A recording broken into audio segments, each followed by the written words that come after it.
అనగనగా ఒక రాజ్యంలో ఒక రాజు ఉండేవాడు. అతని కుమారుడు సామ్రాట్.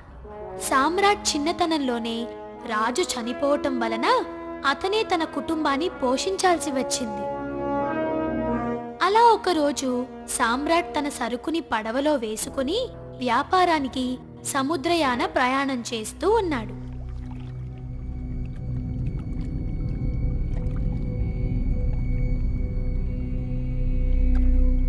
అలా వ్యాపారం చేస్తూ లాభాలను ఆర్జిస్తున్నాడు.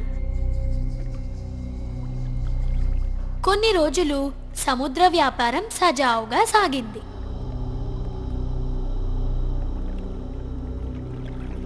ఇప్పటికే చాలా దూరం ప్రయాణం చేసి అలసిపోయాం. ఎక్కడైనా లంగరు వేసి విశ్రాంతి తీసుకుంటే చాలా బాగుంటుంది.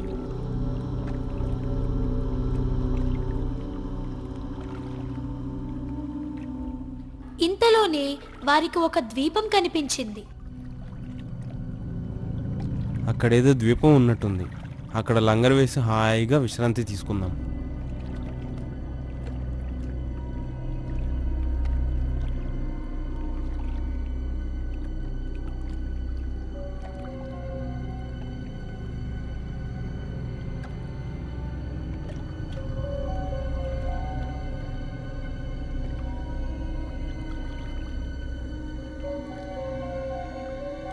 ఆ ద్వీపం అందమైన రమణీయతను సంతరించుకొని ముచ్చట గొలుపుతోంది.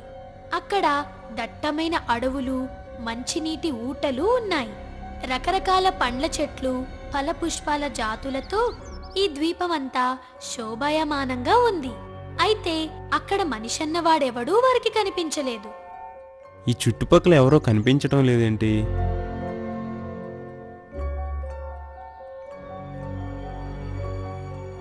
ఆ ప్రకృతిని ఆస్వాదిస్తూ రకరకాల పండ్లు తింటూ స్వచ్ఛమైన తీయని ఊటనీరు త్రాగుతూ అందమైన ఆ ప్రకృతిని చూస్తూ లోపలికి నడిచిపోయారు.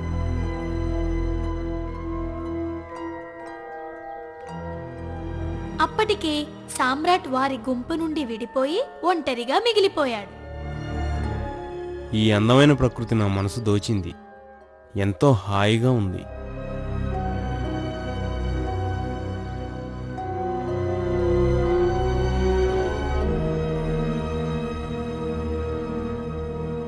అరే, నేను మా గుంపు నుంచి విడిపోయానే. సరేలే, ఈ పచ్చిక బయళ్లలో నిద్రపోతాను.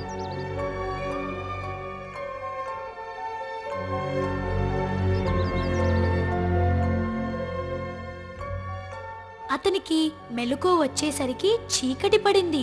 అంతా నిశ్శబ్దంగా ఉంది. ఏంటి చీకటి పడినట్లుందే? అరే, నా పడవేది? నా వాళ్ళు కూడా లేరే. ఈ చీకటి రాత్రి నిచ్చిన ప్రదేశంలో ఒంటరినైపోయాను. నన్ను ఒంటరిగా వదిలేసి వారెందుకు వెళ్ళిపోయారో? ఒంటరిగా ఈ రాత్రంతా బిక్కుబిక్కుమంటూ గడపాలి.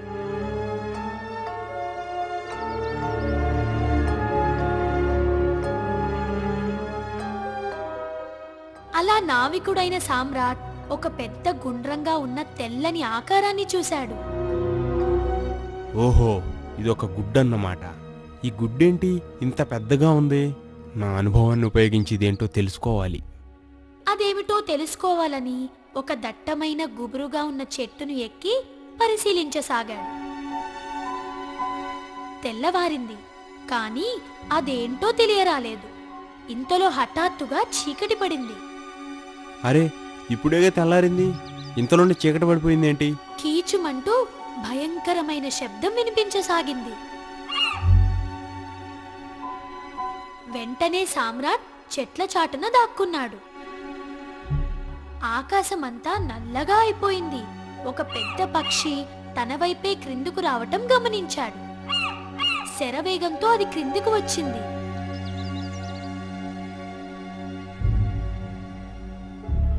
ఇదే గండబేరుండి పక్షి అనుకుంటా.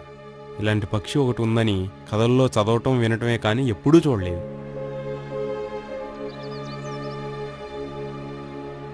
అమ్మో, దీని కళ్ళు మర్రి చెట్టు మానంత ఉన్నాయి. ఓహో, ఈ తెల్లటి గుడ్డు ఈ గండబేరుండ పక్షిదా? ఇదేంటి ఆ గుడ్డుపై కూర్చొని నిద్రపోతున్నట్టుంది? వెంటనే అతనికి ఒక ఉపాయం తట్టింది.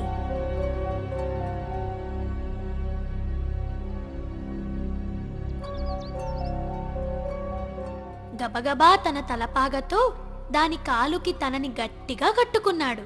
నా అల్ప బరువు దీనికి ఒక లెక్క. అలికిడి చేయకుండా జాగ్రత్త పడ్డాడు. కాసేపటికి ఆ పక్షి గాలిలోకి ఎగిరింది. దానితో పాటే అతను కూడా. అది ఆకాశంలోకి చాలా ఎత్తుకు ఎదిగిపోయింది. అతను భయపడిపోయాడు. అది అలా ఆకాశంలో ఎగురుతూనే ఉంది. హా, ఎక్కడికెళ్తుందా ఈ పక్షి? ఓ పక్క ఈ గాలి చాలా తీవ్రంగా ఉంది, ఊపిరి ఆడటం లేదు.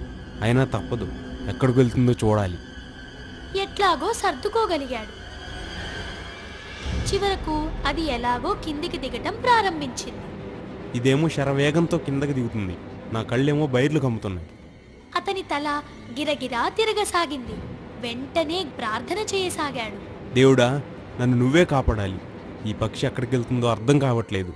నా జీవిత భారం ప్రస్తుతానికి నీపైనే వేస్తున్నాను. మరుక్షణంలో అది కిందకు దిగింది. క్షణం కూడా ఆలస్యం చేయకుండా కట్టు విప్పుకొని దాని కాళ్ల నుండి బంధ విముక్తుడయ్యాడు. చుట్టూ చూశాడు.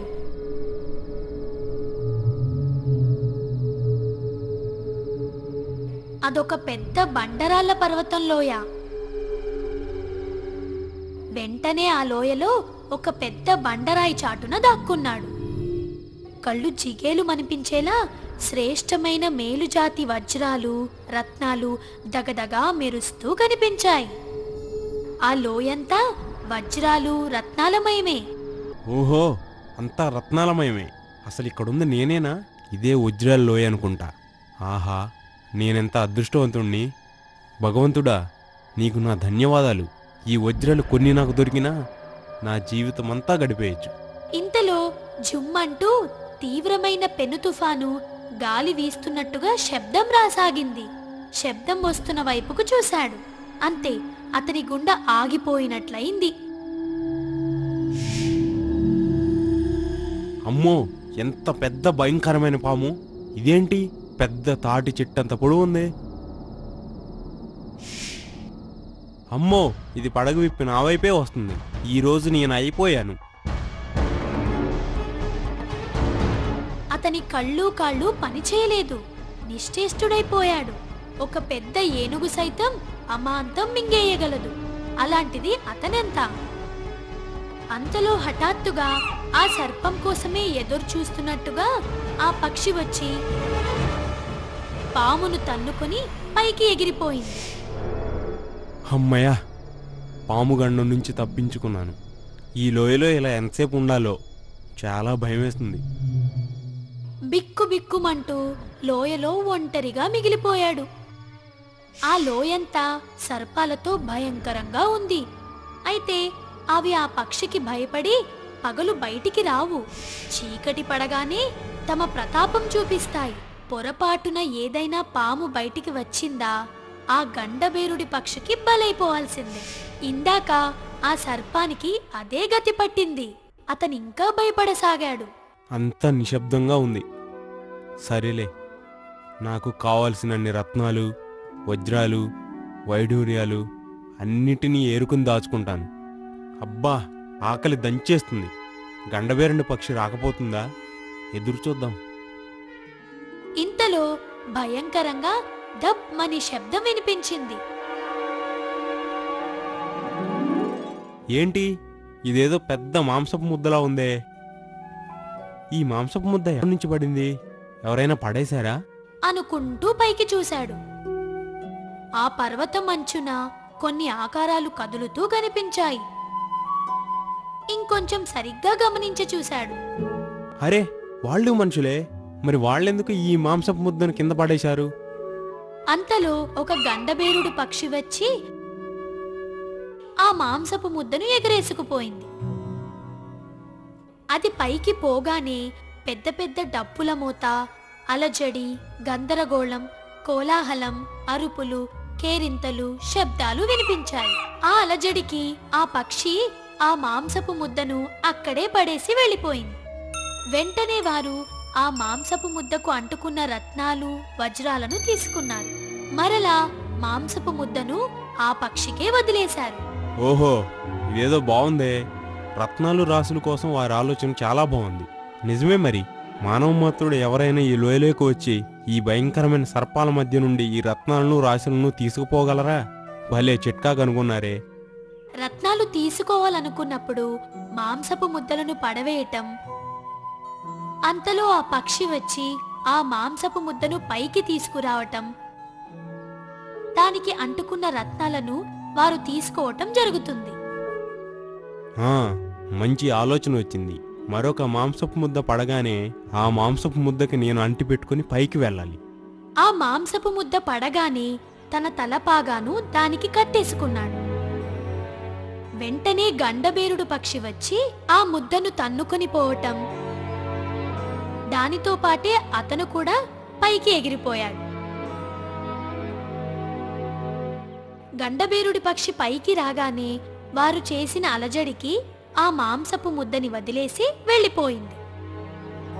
వెంటనే అతని బంధాన్ని విప్పుకొని మాంసపు ముద్దకి అంటుకొని ఉన్న రత్నాలను తీసుకొని దూరంగా పోయి నిలుచున్నాడు. వెంటనే అక్కడికి ఒక మనిషి వచ్చాడు. ఎవరు నువ్విక్కడికి ఎలా రాగలిగావు? మనుషులు కనపడగానే అతనికి ఎక్కడి లేని ఆనందం వచ్చింది. మరి మనిషి కనిపించక అతనికి ఎన్నో రోజులైంది కదా. అతనికి అదంతా చెప్పాడు. అతను ఎంతటి ఒంటరితనాన్ని అనుభవించాడో, బిక్కుబిక్కుమంటూ ఎలా బతికాడో వివరించాడు. అవునా? అయ్యయ్యో, ఇక్కడ ఎలా ఉండగలిగావో నీ గురించి వింటేనే నాకు నీ మీద జాలి కలుగుతుంది. రా, మా ఇంటికి వెళ్దాం. అతను వారింటికి తీసుకెళ్లి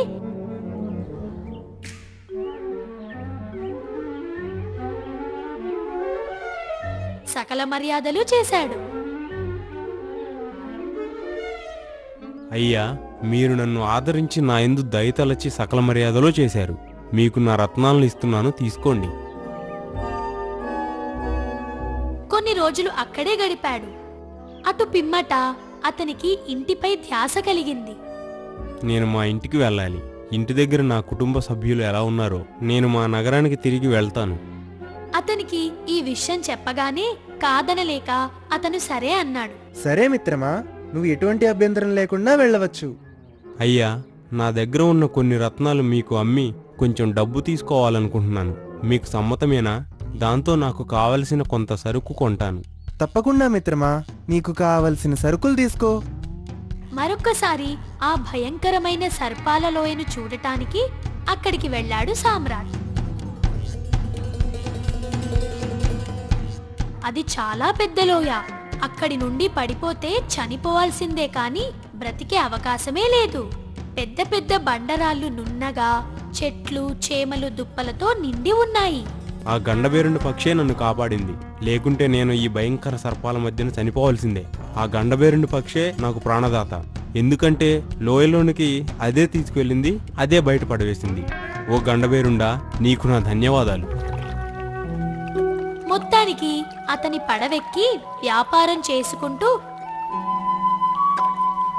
బదాద్ నగరానికి చేరుకున్నాడు.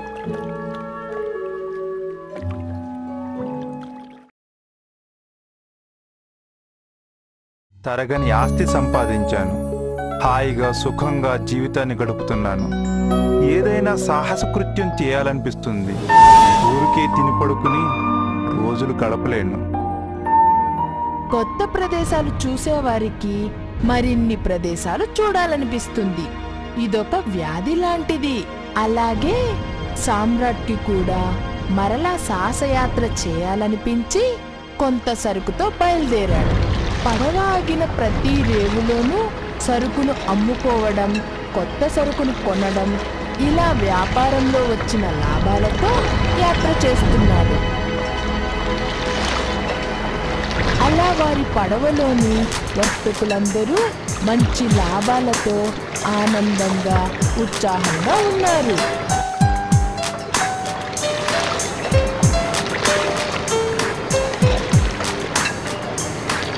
ఆహా, రోజు ఇలాగే ఉంటే ఎంత బాగుంటుంది. ఎంత ప్రశాంతంగా ప్రయాణిస్తుందో పడవ.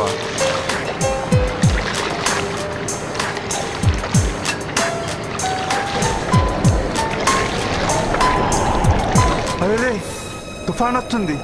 తుఫాను గాలులు పడవను ఇష్టం వచ్చినట్లు నెట్టేస్తున్నాయి. ఈ కెరటాల తాగడికి పడవ ఎక్కడ మునిగిపోతుందో చాలా భయంగా ఉంది. అరే, ఈ పడవలోని వస్తువులన్నీ చల్లా చెదురైపోయాయి. మీరేం భయపడకండి, ఈ పడవ బోల్తా పడకుండా నేను చూసుకుంటాను. మొత్తానికి ఆ పెను తుఫాను వారందరినీ ఒక తీరానికి కొట్టుకుని పోయేలా చేసింది. భూమి కనపడడంతో బ్రతుకు జీవుడా అని అందరూ ఊపిరి పీల్చుకున్నారు. భూమిపైకి దిగబోతుండగా ఆ పడవ పెద్ద, ఆగండి మిత్రులారా, మనం ఎక్కడికి కొట్టుకొచ్చామో సరిగ్గా తెలియడం లేదు. కానీ నాకు తెలిసినంత వరకు ఇది ఒక కోతుల కొండ ప్రాంతానికి చెందిన ప్రదేశం. కోతుల కొండ? అవును, ఇక్కడి వారంతా కోతులా ఉన్నారు. అతి భయంకరమైన జాతిలో ఉంది. అంతలో వారి చుట్టూరా కోతుల్లాంటి ఆకారాలు నిలబడి ఉన్నాయి. అప్పటికే అవి ఎక్కడి నుంచి వచ్చాయో ఎలా వచ్చాయో తెలియదు వారికి.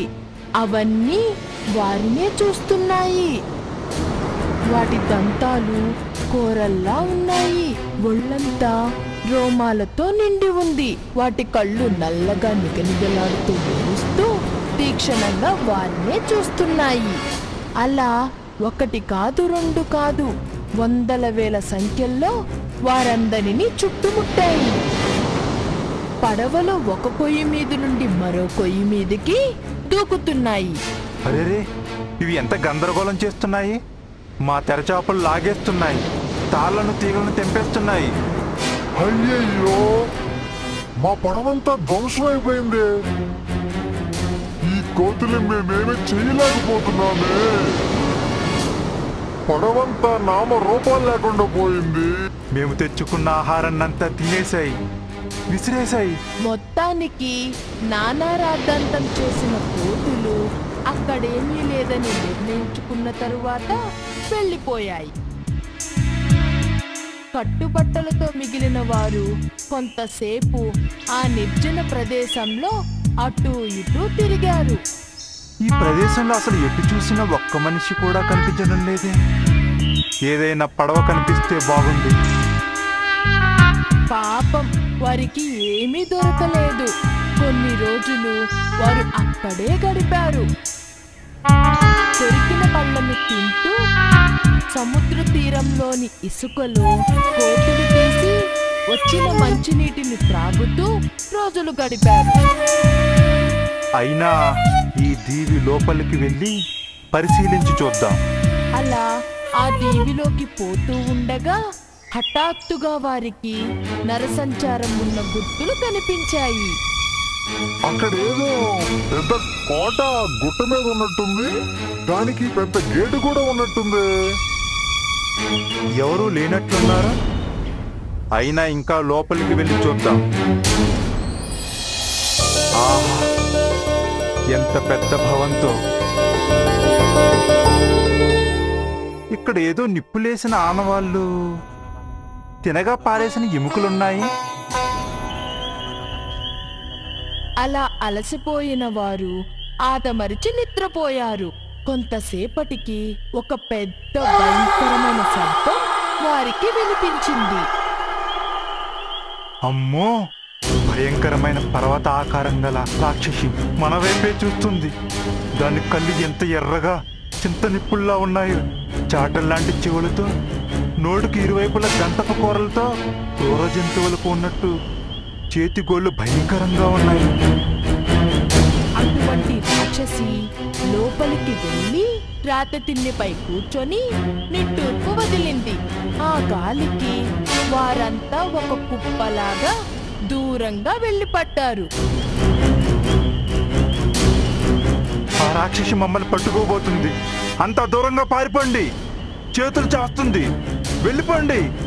అయ్యయ్యో అయ్యయ్యో, నేను దీనికి దొరికిపోయానే. ఆ రాక్షసుడు సామ్రాట్ ఒళ్ళంతా తడిమి చూశాడు. పాపం చాలా చిన్నవాడిలా అనిపించాడేమో. అతన్ని పారేసి ఇంకొకరిని పట్టుకుని తడిమి చూస్తూ తను సంతృప్తి చెందే వరకు అలా చూస్తూనే ఉన్నాడు. అయ్యయ్యో, మన పడవ పెద్ద ఆయన ఆ రాక్షసుడు పట్టుకున్నాడు. అసలే కొంచెం భారీ శరీరం. అతన్ని పట్టుకున్న రాక్షసుడు మెడను విరిచి మొండంలోకి ఒక ఇనుప ఊచను గుచ్చాడు. నిప్పు రాజేసి అందులో కాల్చి తినసాగాడు. ఆ భయంకరమైన దృశ్యం చూసేసరికి వారికి వణుకు దడ పుట్టుకొచ్చాయి.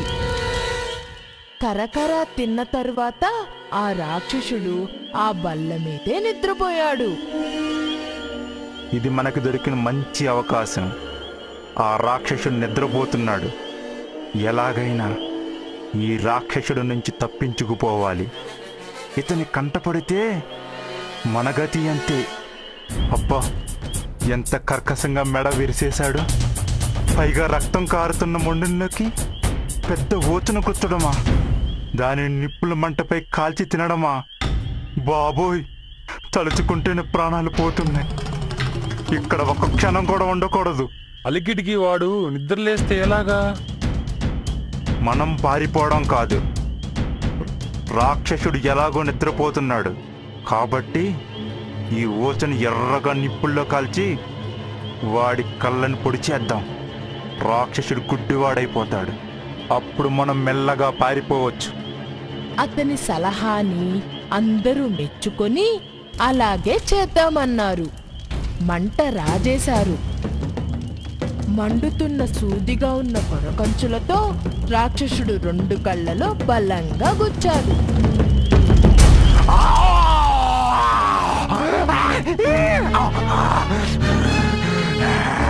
దిక్కులు దత్తరిల్లేలా అరచి గెంతసాగాడు ఆ రాక్షసుడు.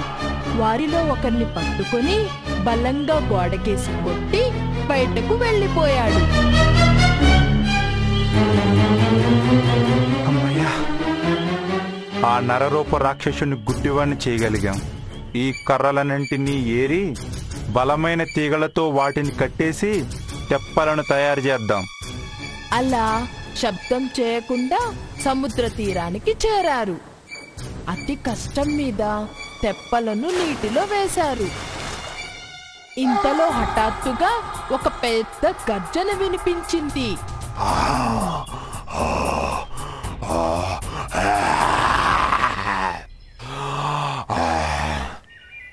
ఏంటబ్బా, ఆ గుడ్డు రాక్షసుడే. మేం తప్పించుకున్న సంగతి ఎలా తెలిసింది? తెప్పలు నీళ్ళల్లో వేస్తున్న శబ్దానికి రాక్షసుడు వారి వైపు వస్తూ పెద్ద పెద్ద బండరాళ్లను వారిపై విసురుతున్నాడు. అదండి అదండి, ఆ విరిగిన తెప్పలపైన ఎక్కి వెళ్ళిపోదాం. ఆ తెప్పలు సముద్రంలో ఎటువైపు వెళుతున్నాయో వారికి అర్థం కావడం లేదు. ఏదైనా పడవ కానీ ఒక నౌక కానీ కనిపిస్తుందంటే వాటి జాడపొడా లేదు. ఎర్రటి ఎండలో మాడిపోతున్నాం. అప్పుడు వారి అదృష్టం కొద్దీ ఒక దీవి కనిపించింది. ఈ దీవిలో పచ్చని చెట్లు, ఫలవృక్ష జాతులు లెక్కకు మించి ఉన్నాయి. ఆహా, ఎంత ఆనందంగా ఉంది. హాయిగా తినొచ్చు, మా ఆకలి తీర్చుకోవచ్చు. ఆ చెట్లెక్కి పండ్లు కోసి కడుపారా తిని తీరంలో గుంతలు తవ్వి నీటిని తాగి హాయిగా ఊపిరి పీల్చుకున్నారో లేదో ఇంతలో బుస్ బుస్మంటూ ఒక పెద్ద శబ్దం వినిపించింది. ఇదేంట్రా బాబు, మళ్ళీ ఏదైనా ఉపద్రవం వస్తుందా? అంతే, వారి పై ప్రాణాలు పైనే పోయినట్టయింది.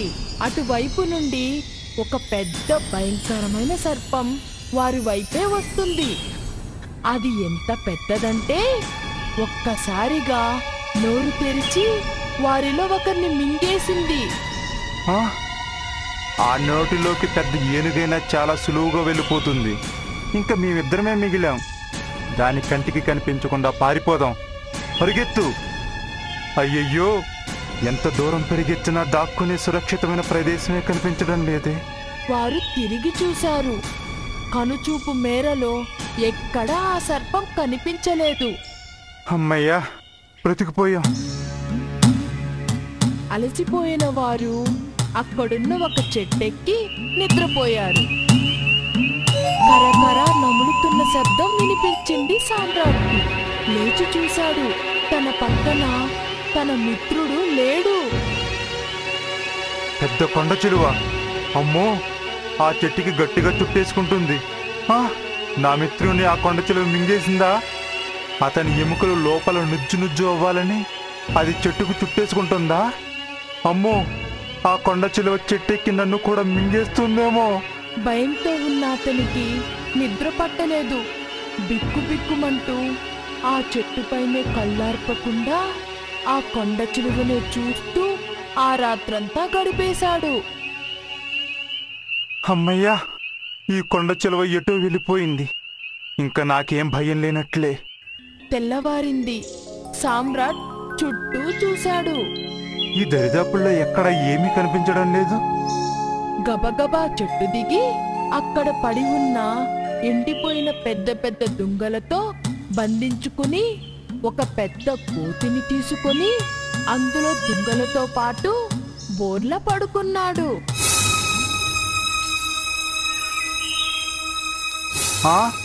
కొండ చిలువ అది నా కోసమే కానిస్తున్నట్లుంది. నేనున్న చెట్టుకు దగ్గరలోనే చెట్టుపై విశ్రమించిందన్నమాట. అది అతని వైపే రావడం గమనించి కళ్ళు మూసుకొని భయంతో గోతిలోనే ఆ దుంగలను అడ్డు పెట్టుకుని భూమిపై పడుకున్నాడు. ఆ కొండ చిలువ నన్ను మింగేయాలని పలుమార్లు ప్రయత్నిస్తుంది. కానీ దానికి నేను కనిపించడం లేదేమో. నన్ను మింగకుండా ఉంటే బాగుండు. దేవుడా, నన్ను రక్షించు. ఇక లాభం లేదనుకుందేమో జరజరా పాక్కుంటూ ఎటో వెళ్ళిపోయింది. ఇది వెళ్ళిపోయిందా? అమ్మయ్యా, వెళ్ళిపోయింది.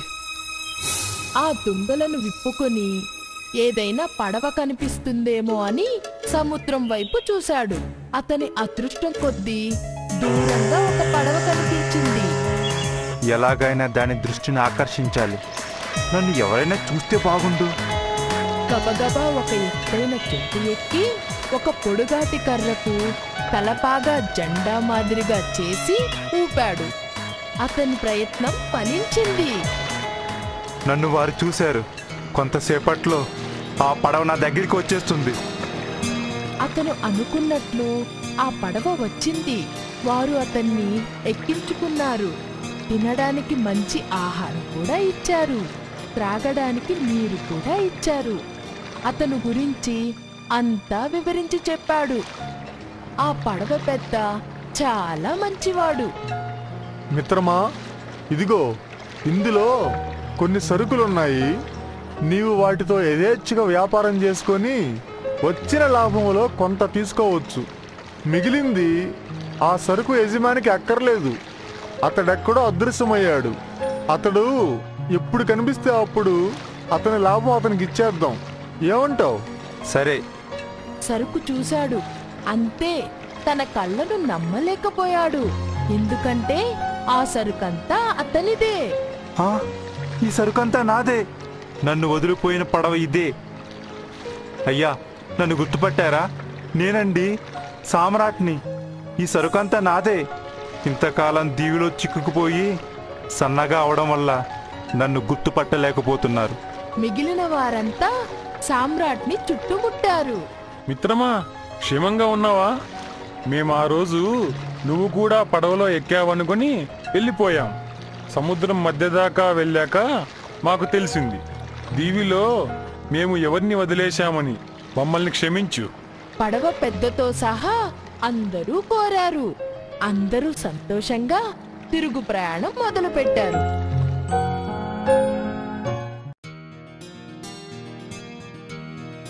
అదొక పల్లెటూరు. పేరు శ్రీరామపురం. ఆ గ్రామంలో రోసయ్య, ఎల్లమ్మ అనే దంపతులుండేవారు. వారికి ఒక్కగానొక్క కొడుకు బాలు. వారు బాలుని ఎంతో ప్రేమగా చూసుకునేవారు. ఈ తల్లిదండ్రులకు జన్మించటం నా అదృష్టం. ఎన్ని జన్మల పుణ్యమో వీరికి కొడుకుగా పుట్టాను. అలా వారు ఎంతో సంతోషంగా కాలాన్ని గడిపేవారు. ఒకరోజు ఆ కాలమే వీరి పాలిట శాపమయ్యింది. భార్యాభర్తలిద్దరూ అంతు చిక్కని వ్యాధికి గురయ్యారు.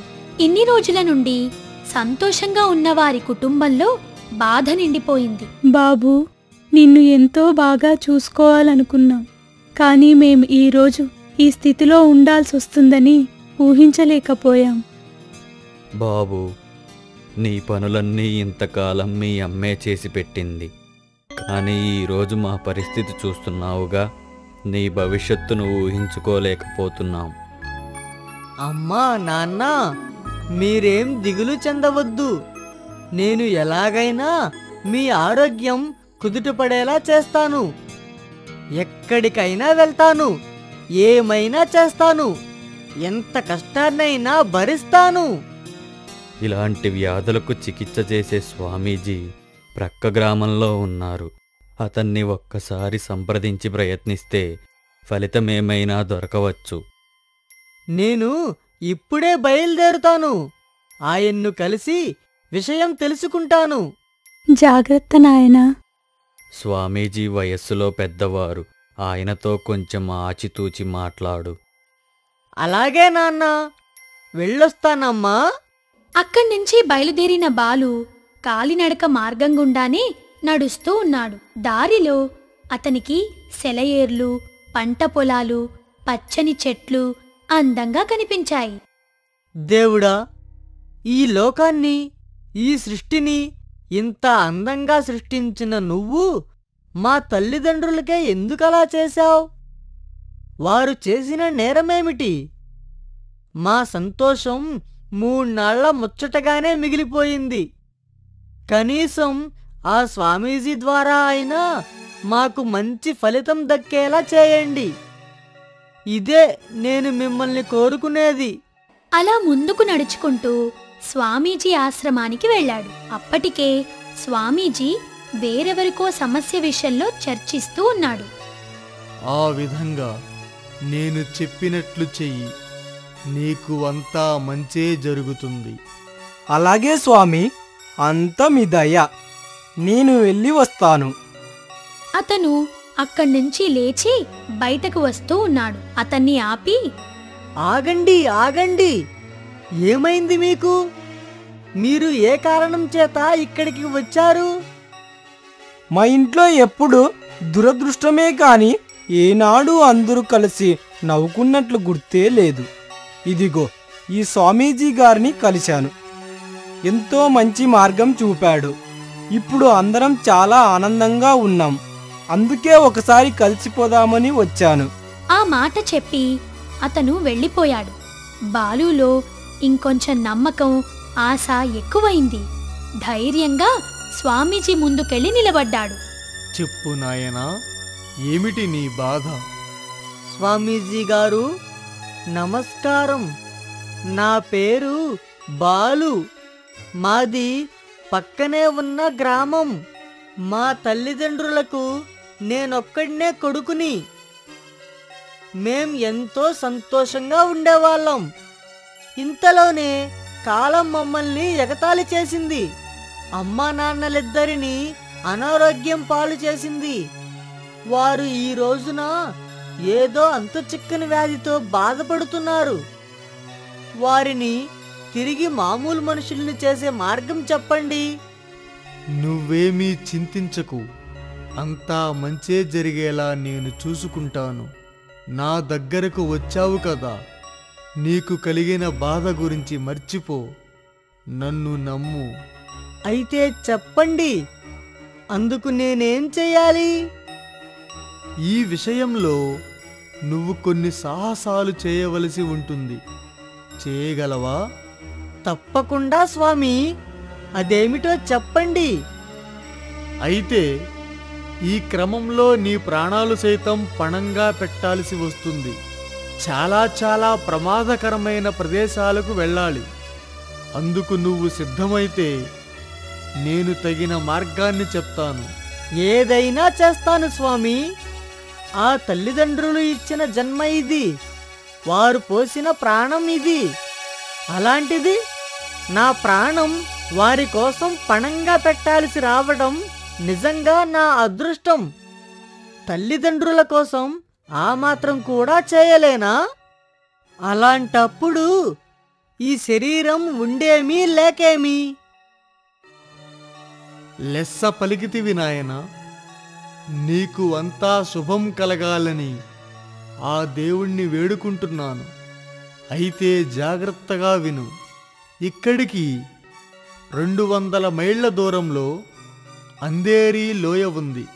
ఆ లోయలో ఉన్న అతిపెద్ద సొరంగం లోపలకు వెళితే అక్కడ కొన్ని విషపూరిత పాములుంటాయి.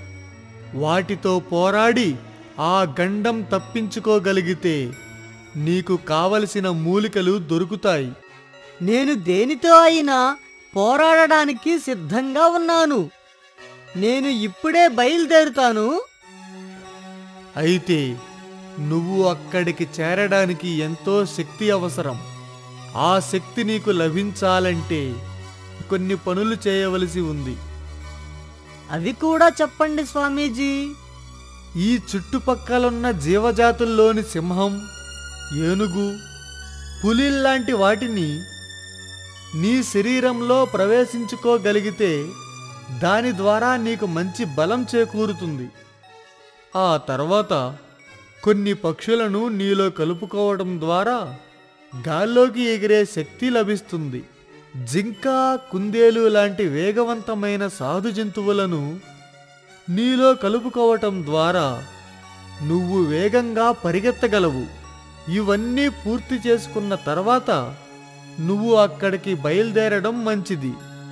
మీరు చెప్పినవన్నీ చేయాలంటే ఎలా సాధ్యం స్వామి? నేను మంత్రించిన ఒక తాయెత్తు నీకు ఇస్తాను.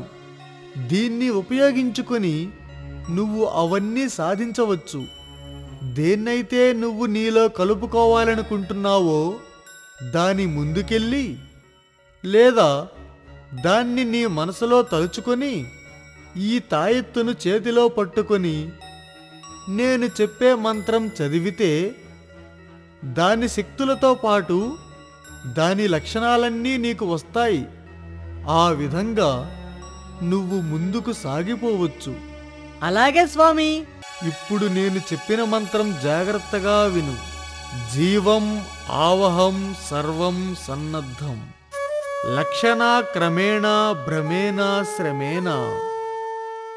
జీవం ఆవహం సర్వం సన్నద్ధం లక్షణ క్రమేణ భ్రమేణ శ్రమేణ. ఇలా అంటే సరిపోతుందా స్వామి? సరిపోతుంది. అయితే నువ్వు తిరిగి వచ్చే వరకు ఈ తాయెత్తును మంత్రాన్ని మరువరాదు. సంతోషంగా స్వామీజీ కాళ్లకు నమస్కారం చేసి అక్కడి నుండి బయలుదేరాడు బాలు.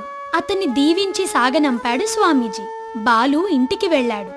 అమ్మా, నాన్న, స్వామీజీ గారు నాకు చాలా విలువైన పరిష్కార మార్గం చెప్పారు. నేను ఆ పని మీదే వెళ్తున్నాను. ఎంత దూరం?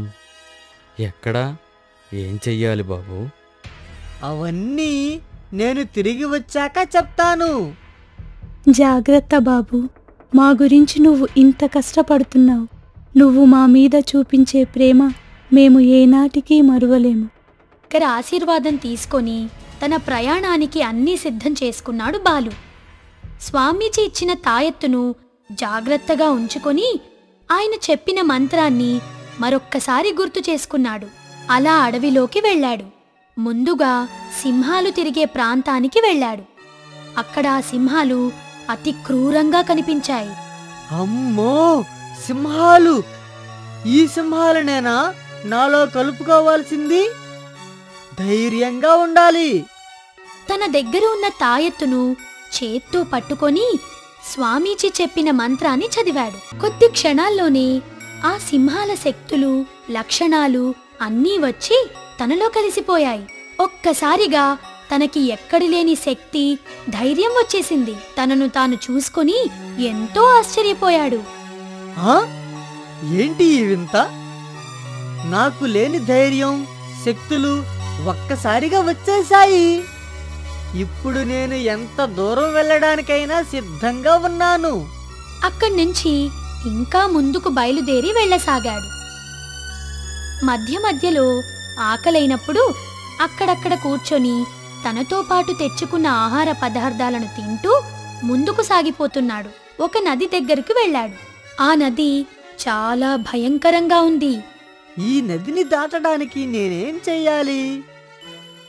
దీనిలో దిగానంటే నేను కాలిపోతానేమో. చాలాసేపు ఆలోచించాడు. తనకి ఒక మంచి ఉపాయం వచ్చింది. స్వామీజీ గారు ఇచ్చిన తాయెత్తు ఉపయోగించాల్సిన అవసరం ఇంకొకసారి వచ్చింది. పక్షులైతే గాల్లోకి ఎగరగలవు కదా. వాటిని నాలో ప్రవేశింపజేస్తే నేను పైకి ఎగిరి ఈ నదిని దాటవచ్చు. వెంటనే ఆ తాయెత్తును చేత్తో పట్టుకొని పక్షులను ఊహించుకుంటూ ఆ మంత్రాన్ని మరొక్కసారి పలికాడు. అక్కడుండే పక్షుల శక్తులు, లక్షణాలన్నీ వచ్చి తనలో చేరాయి. అంతే, బాలుకి ఇంకా ధైర్యం వచ్చేసింది. తనకి ఎగిరే శక్తి వచ్చింది. అలా గాల్లోకి ఎగిరి నదిని దాటాడు. గాల్లో ఎగురుతున్నంతసేపు తన చేతులు పక్షి రెక్కల్లా పనిచేశాయి. నది దాటాక మళ్ళీ క్రిందకు దిగాడు. అమ్మయ్యా, ఈ నదిని కూడా దాటేశాను. ఇలాంటి ప్రమాదకరమైన గండాలను ఇంకెన్నింటిని దాటాలో. బాలు వెళ్లాల్సిన గమ్యస్థానం ఇంకా చాలా దూరం ఉంది. ఇంతసేపు నేను కేవలం 50 మైళ్ళు మాత్రమే వచ్చానా? ఇంకా 150 మైళ్ళు వెళ్ళాలి. ఇలా నా నడకతో వెళ్ళానంటే ఇంకా చాలా సమయం పట్టేలా ఉంది. ఇప్పుడేం చెయ్యాలి? తనకు మంచి ఉపాయం వచ్చింది. మళ్ళీ తన దగ్గరున్న తాయెత్తును బయటకు తీసి స్వామీజీ చెప్పిన మంత్రాన్ని పలికాడు. జీవం ఆవహం సర్వం సన్నద్ధం, లక్షణ క్రమేణ భ్రమేణ శ్రమేణ. వెంటనే జింక, కుందేలు యొక్క శక్తులు, లక్షణాలు వచ్చి తనలో ప్రవేశించాయి. అంతే, బాలుకి ఎక్కడ లేని సంతోషం వచ్చేసింది. వీటి ప్రవేశాలతో ఇప్పుడు నేను వేగంగా పరిగెత్తేందుకు సిద్ధంగా ఉన్నాను. అంతే, ఇంకేం ఆలోచించకుండా పరుగు తీశాడు. అలా చాలా దూరం పరిగెత్తాడు. ఇంకా 10 మైళ్ళు ఉంది అనుకునేంతలో అతను నిర్మానుష్యంగా ఉన్న ఒక ప్రదేశానికి వెళ్ళాడు. అమ్మయ్యా, మొత్తానికి చేరుకున్నాను. అయితే ఇప్పుడే ఉంది అసలైన ఆఖరి గండం. పాముల నుండి తప్పించుకుని బయటపడాలి. అన్ని పాములను ఒక్కసారి చూసేసరికి చాలా భయం వేసింది. కానీ వాటిని దాటి వెళ్ళిపోవటం తప్ప వేరే మార్గం లేదు. బాగా ఆలోచించాడు. ఒక మంచి ఉపాయం వచ్చింది. నేను ఇప్పుడు ముంగీస శక్తులను నాలో పొందగలిగితే వాటితో పోరాడవచ్చు. వెంటనే తాయెత్తును బయటకు తీసి స్వామీజీ చెప్పిన మంత్రాన్ని చదివాడు. ముంగీస శక్తులన్నీ వచ్చి బాలులో ప్రవేశించిన వెంటనే ఎక్కడ్లేని ధైర్యం వచ్చేసింది. పాములతో పోరాడటానికి సిద్ధమయ్యాడు. ఆ పాముల మధ్యలోనికి వెళ్ళాడు. పాములు ఇతనిలో ముంగీసను చూసి కసితో బుసలు కొడుతూ పైకి వచ్చాయి. వాటితో చాలాసేపు పోరాడాడు. అంతలో అక్కడ కొన్ని మాటలు వినిపించాయి. బాలు అటూ ఇటూ చూశాడు. ఒక పెద్ద నాగరాజు విగ్రహం అక్కడ ప్రత్యక్షమైంది. ఆ విగ్రహం వైపు ఆశ్చర్యంగా చూశాడు. బాలు, నీ ఆవేదన ఆరాటం నాకర్థమయింది. నువ్వెందుకు వచ్చావో నేను తెలుసుకున్నాను. నీకు కావలసిన మూలికలు ఇదిగో నా పక్కనే ఉన్న చెట్టుకు ఉన్నాయి. రా, వచ్చి తీసుకో. బాలు చాలా సంతోషంగా ముందుకు వెళ్ళాడు. నాగరాజా, నేను చాలా సంతోషంగా ఉన్నాను. ఈ మూలికలు తీసుకెళ్లి మా తల్లిదండ్రుల్ని తిరిగి మామూలు మనుషుల్ని చేస్తాను.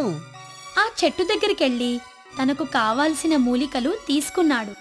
నేను సాధించాను, నేను సాధించాను, నేను సాధించాను. మా అమ్మా నాన్నల్ని నేను మళ్ళీ ఆరోగ్యంగా చూడబోతున్నాను. అంతలో అక్కడ పాములు, నాగరాజు విగ్రహం, చెట్లు అన్నీ మాయమైపోయాయి. బాలుకి ఆశ్చర్యం వేసింది. వెంటనే వెళ్ళి అమ్మా నాన్నలకివ్వాలి. స్వామీజీ గారికి ధన్యవాదాలు చెప్పాలి. ఇంటికెళ్ళాడు. ఆ మూలికల శక్తులతో తన తల్లిదండ్రులను ఆరోగ్యవంతుల్లా మార్చి ముగ్గురు వెళ్లి స్వామీజీకి ధన్యవాదాలు తెలిపారు.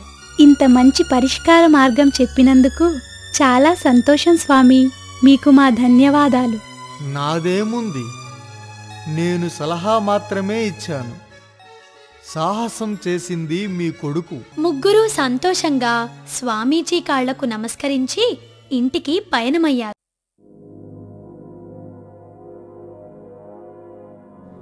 అనగనగా గొల్లవానిపాలెం అనే ఊరు ఉంది.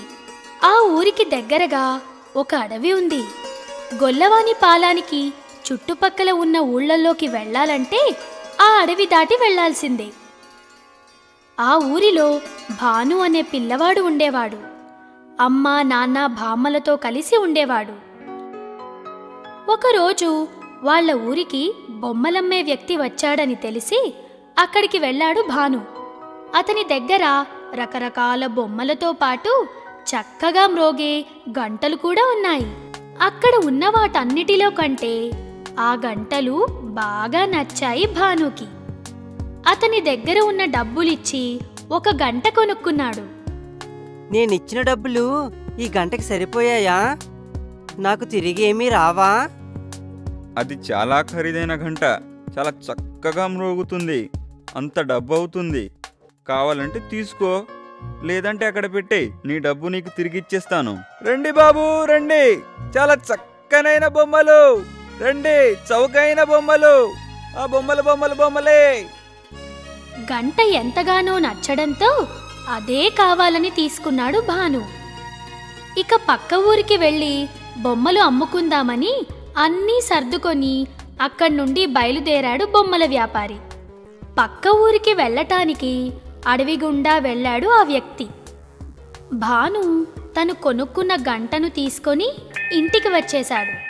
అది మ్రోగిస్తూ అమ్మ దగ్గరికెళ్ళి, అమ్మా, ఈ గంట కొన్నాను. చాలా బాగా మోగుతుంది కదమ్మా ఇది. గంటెందుకు? అసలు ఎందుకు కొన్నావురా దాన్ని? చక్కగా గంట కొట్టినప్పుడు బడికెళ్ళాలి, మళ్ళీ గంట కొట్టినప్పుడు ఇంటికి వచ్చి అన్నం తినాలి. కానీ ఇదేం పనిరా? దాంతో ఆటలేమిట్రా నీకు? ఆ గంట వేరు, ఇది వేరు. విను, ఎంత చక్కగా మోగుతుందో. ఇంతలో అక్కడికి బామ్మ వచ్చింది. పోనీలే అమ్మా, ఆడుకోని. ఆడుకున్న తర్వాత వాడే బడికెళ్తాడులే. భాను రోజస్తమానం ఆ గంటతోనే ఆడుతూ ఉండేవాడు. గంట మోత ఇంట్లో వాళ్ళకి చాలా విసుగు పుట్టించేది. వాళ్ళ అమ్మా నాన్న ఎంతగా మందలించినా పట్టించుకునేవాడు కాదు.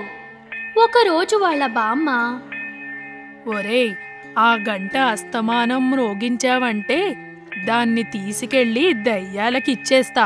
ఏమనుకున్నావో? ఈ గంట అంటే నాకు చాలా ఇష్టం.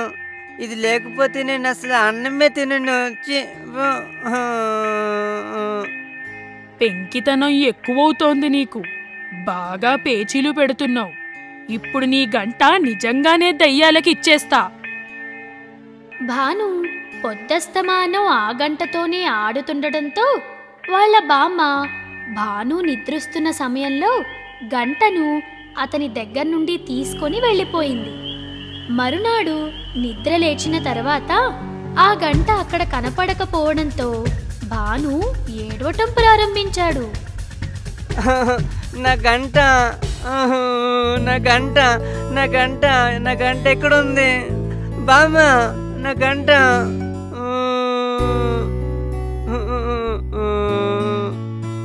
ఇప్పుడు ఏడ్చే లాభం? నీ గంట రాత్రి దయ్యాలు పట్టుకుపోయాయి. అదిగో అక్కడ దూరంగా అడవిలోకి పట్టుకుపోయాయి అని బామ్మ అనటంతో భాను చాలాసేపు ఏడ్చి ఏడ్చి అన్నం తినకుండా పడుకున్నాడు. సాయంత్రం అయింది. ఇంతలో గంటల శబ్దాలు వినిపించటం ప్రారంభించాయి. అవి దూరంగా ఉన్న అడవి నుండి వినిపిస్తున్నాయి. ఆ శబ్దాలకు భాను నిద్రలేచాడు. అవి అడవి నుండి రావటం గమనించాడు.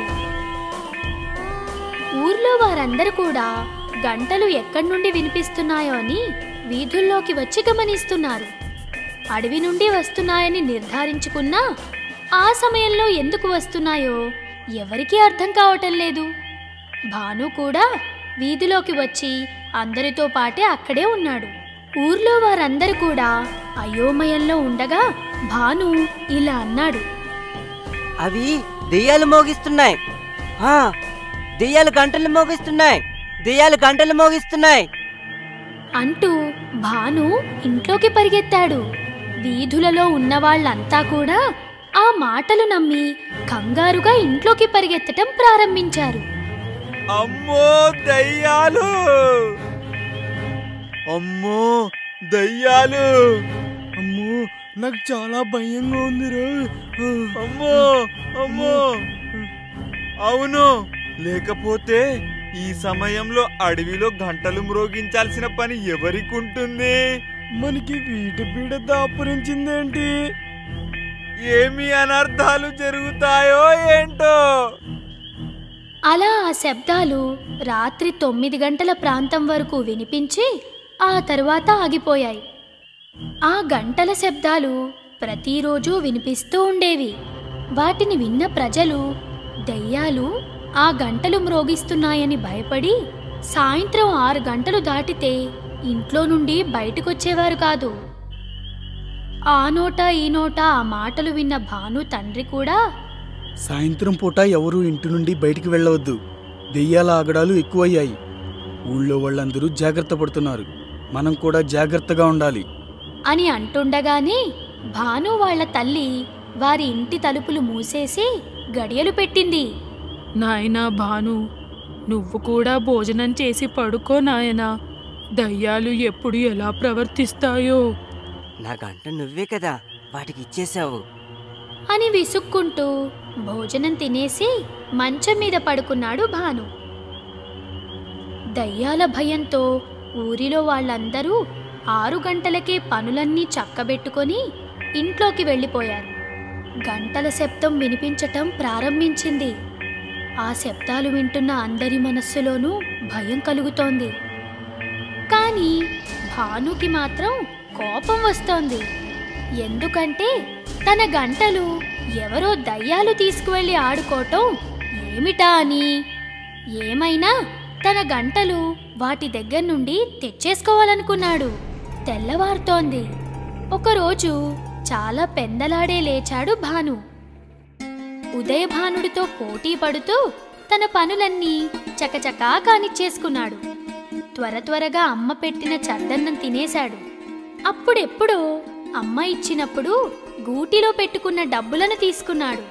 ఇంట్లో నుండి బయటికి వెళ్ళాడు. దారిలో శనక్కాయలు అమ్ముతుంటే వాటిని కొని తన దగ్గర ఉన్న చిన్న సంచిలో వేసుకున్నాడు. రోజూ గంటలు వినిపిస్తున్న దిశగా అడవిలోనికి బయలుదేరాడు. అలా నడుస్తూ నడుస్తూ మధ్యాహ్నం అయ్యేసరికి అడవికి చేరుకున్నాడు. అతనున్న చోటికి దూరంగా ఒక సింహం నడుస్తూ రావటం గమనించాడు. వెంటనే కొమ్మలు ఎక్కువగా లేని చెట్టు చూసి దాని పైకెక్కేశాడు. ఉపాధ్యాయుల వారు చెప్పారు కదా, సింహాలు చెట్లు ఎక్కలేవని. నాకేం భయం, అది ఇప్పుడు నన్ను ఏమీ చేయలేదు.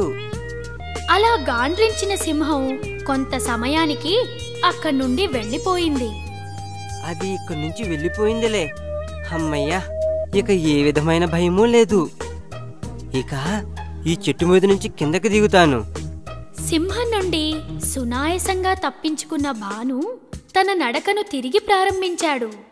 అలా కొంత దూరం నడిచిన తర్వాత అతనికి దాహం వేసింది.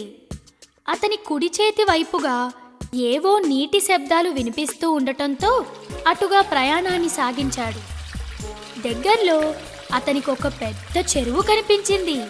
చెరువు వైపు నడిచి దాని ఒడ్డున ఉన్న చెట్టు కింద తన చేతిలో ఉన్న శనక్కాయల సంచి ఉంచి నీటిని తాగాడు. ఆ నీళ్లు చాలా మధురంగా ఉన్నాయి. దాహాన్ని తీర్చుకున్న తర్వాత ఆకలిగా ఉండటంతో తను తెచ్చుకున్న శనక్కాయల మూటను విప్పి అక్కడ కూర్చొని తింటున్నాడు. ఇంతలో అతనికి మెల్లమెల్లగా గంటల శబ్దాలు వినపడుతూ ఉన్నాయి. ఎక్కడి నుండి వస్తున్నాయో తెలియటం లేదు అతనికి. అరే, ఈ చిన్న చిన్న గంటల శబ్దాలు ఎక్కడి నుంచి వస్తున్నాయి? ఎక్కడి నుంచి అబ్బా? తల పైకెత్తి చూశాడు. అక్కడ ఉన్న పెద్ద చింత చెట్టు కొమ్మలకు గంటలు చాలా వేలాడుతున్నాయి. గాలికి కదలడంతో అవి చిన్న చిన్నగా మ్రోగుతున్నాయి. అరే, ఇవి నా గంట లాంటివే. అవును, అలాంటివే. ఇక్కడికి ఎలాగొచ్చాయి అబ్బా? ఎవరు తీసుకొచ్చారు? నా గంటతో పాటు వీటన్నింటినీ కూడా దెయ్యాలే పట్టుకొచ్చేసాయా? వీటిని ఎలాగైనా పట్టుకుపోవాలి. అతనలా ఆలోచిస్తుండగా సాయంత్రం 5 గంటలు దాటింది. ఏంటి, ఒక్కొక్కటిగా ఈ కోతులు ఆ గంటల దగ్గరకు వెళ్తున్నాయేంటి? ఏం చేస్తాయో చూద్దాం. ఓహో, గంటల్ని మోగిస్తున్నాయా? ఒక్కొక్కటిగా గంటల్ని మ్రోగించటం మొదలుపెట్టాయి. అలా అన్నీ ఆ గంటల్ని చాలా వేగంగా మ్రోగిస్తున్నాయి. ఓహో, ఇదా సంగతి. గంటల్ని మోగిస్తుంది ఈ కోతులా? ఓహో, నేనేమో బామ్మ దెయ్యాలకిచ్చేస్తే అవి ఈ పని చేస్తున్నాయనుకుంటున్నాను. నేనేంటి, ఊర్లో వాళ్ళందరూ అలాగే అనుకుంటున్నారు, భయపడుతున్నారు కదా. కోతులకు ఆట, మా ఊరి జనాలకు ప్రాణ సంకటం. అలా అనుకొని కొంత సమయం ఆలోచించాడు. లాభం లేదు. ఇవి ఇక్కడే ఉంటే ఆ కోతులు వాటిని రాత్రులు వాటి ఇష్టమొచ్చినట్లు మోగించి ఊరిలో వారికి శాంతి నిద్ర లేకుండా చేస్తున్నాయి. ఎలాగైనా వాటిని ఇక్కడి నుండి తీసుకుపోవాలి. ఏం చెయ్యాలి, ఎలా? అలా అనుకుంటున్న అతనికి ఒక ఆలోచన వచ్చింది. ఎలాగైనా ఆ కోతుల దృష్టి మళ్లించాలనుకున్నాడు. ముందుగా తన దగ్గరున్న సంచిలోని శనక్కాయలను కోతుల ముందు పడేటట్లు నేల మీద విసిరాడు. శనక్కాయలంటే ఎంతో ఇష్టపడే కోతులు వాటిని తినటం కోసం ఆ చెట్టుపై నుంచి గబగబా కిందికి దిగాయి. అదే అదనుగా బాను ఆ చెట్టు పైకెక్కి ఆ గంటలన్నిటినీ తీసి సంచిలో వేసుకున్నాడు. ఆ తర్వాత చెట్టు దిగి వేగంగా అక్కడి నుండి పరిగెత్తుకొని ఊరివైపు వెళ్ళిపోయాడు. ఆ రోజు భాను వాళ్ళ ఊరిలో బొమ్మలమ్మి అక్కడి నుండి వేరే ఊరికి వెళుతూ అడవిలోకి వెళ్ళిన ఆ వ్యక్తి నుండి కోతులు గంటలు లాగేసుకున్నాయి. సింహం అతని మీద దాడి చేసి చంపి తినేసింది. అప్పటి నుండి కోతులు ఆ గంటలను చెట్టు కట్టి ఆహారం తిని వచ్చిన తర్వాత వాటితో ఆడుకుంటున్నాయి. భాను కనిపించకపోవటంతో ఇంట్లో వాళ్ళందరూ ఊరిలో వెతకటం ప్రారంభించారు. అలా వెతుకుతున్న వారితో ఊర్లో వాళ్ళు, సమయం 6 దాటుతుంది, ఈ ఇంటికి వెళ్ళండి, లేకపోతే మీరందరూ కూడా చాలా కష్టాల్లో పడతారు. అలా అంటూ ఉండగా భాను పరిగెత్తుకుంటూ ఆ వీధిలోకి వచ్చాడు. అతన్ని చూసిన వాళ్ళ తల్లిదండ్రులు బామ్మ, ఎక్కడికెళ్ళావురా ఇంతసేపు? అసలే దయ్యాల బిడత ఎక్కువగా ఉంది. ఎక్కడికెళ్ళావురా? నీకు భయం లేకుండా పోయింది. నీ ఇష్టం వచ్చినట్లు తిరుగుతున్నావు. ఏ దయ్యమో ఎత్తుకుపోతే ఏం చేస్తావురా? దెయ్యాల్ని తరిమేసొస్తున్నాను బామ్మ. నువ్వు దెయ్యాలకిచ్చిన గంటలు కూడా తీసుకొచ్చేసా. ఏంట్రా, ఏమేమో మాట్లాడుతున్నావు? నువ్వు దెయ్యాల దగ్గరికి వెళ్ళడం ఏమిటి? అవును నాన్న, కావాలంటే చూడు, ఈ రోజు నుండి ఆ గంటల శబ్దాలు అసలు వినపడవు. భాను మాటల్ని ఊరిలో కొంతమంది విన్నారు. ఆ రోజు నుండి గంటల మోత లేదు, అంతా ప్రశాంతంగా ఉంటోంది. వెళ్ళిపోయింది. వెంటనే వారు ఆ మాంసపు ముద్దకు అంటుకున్న రత్నాలు, వజ్రాలను తీసుకున్నారు. మరలా మాంసపు ముద్దను ఆ పక్షికే వదిలేశారు. ఓహో, ఇదేదో బాగుందే. రత్నాలు రాసుల కోసం వారి ఆలోచన చాలా బాగుంది. నిజమే మరి. మానవ మాత్రుడు ఎవరైనా ఈ లోయలోకి వచ్చి ఈ భయంకరమైన సర్పాల మధ్య నుండి ఈ రత్నాలను రాశులను తీసుకుపోగలరా? భలే చిట్కా కనుగొన్నారే. రత్నాలు తీసుకోవాలనుకున్నప్పుడు మాంసపు ముద్దలను పడవేయటం. అంతలో ఆ పక్షి వచ్చి ఆ మాంసపు ముద్దను పైకి తీసుకురావటం, దానికి అంటుకున్న రత్నాలను వారు తీసుకోవటం జరుగుతుంది. మంచి ఆలోచన వచ్చింది. మరొక మాంసపు ముద్ద పడగానే ఆ మాంసపు ముద్దకి నేను అంటి పెట్టుకుని పైకి వెళ్ళాలి. ఆ మాంసపు ముద్ద పడగానే తన తలపాగాను దానికి కట్టేసుకున్నాడు. వెంటనే గండబేరుడు పక్షి వచ్చి ఆ ముద్దను తన్నుకొని పోవటం, దానితో పాటే అతను కూడా పైకి ఎగిరిపోయాడు. గండబేరుడి పక్షి పైకి రాగానే వారు చేసిన అలజడికి ఆ మాంసపు ముద్దని వదిలేసి వెళ్ళిపోయింది. వెంటనే అతని బంధాన్ని విప్పుకొని మాంసపు ముద్దకి అంటుకొని ఉన్న రత్నాలను తీసుకొని దూరంగా పోయి నిలుచున్నాడు. వెంటనే అక్కడికి ఒక మనిషి వచ్చాడు. ఎవరు నువ్వు? నువ్విక్కడికి ఎలా రాగలిగావు? మనుషులు కనపడగానే అతనికి ఎక్కడి లేని ఆనందం వచ్చింది. మరి మనిషి కనిపించక అతనికి ఎన్నో రోజులైంది కదా. అతని కథంతా చెప్పాడు. అతను ఎంతటి ఒంటరితనాన్ని అనుభవించాడో, బిక్కుబిక్కుమంటూ ఎలా బతికాడో వివరించాడు. అవునా? అయ్యయ్యో, ఇక్కడ ఎలా ఉండగలిగావో? నీ గురించి వింటేనే నాకు నీ మీద జాలి కలుగుతుంది. రా, మా ఇంటికి వెళ్దాం. అతను వారింటికి తీసుకెళ్లి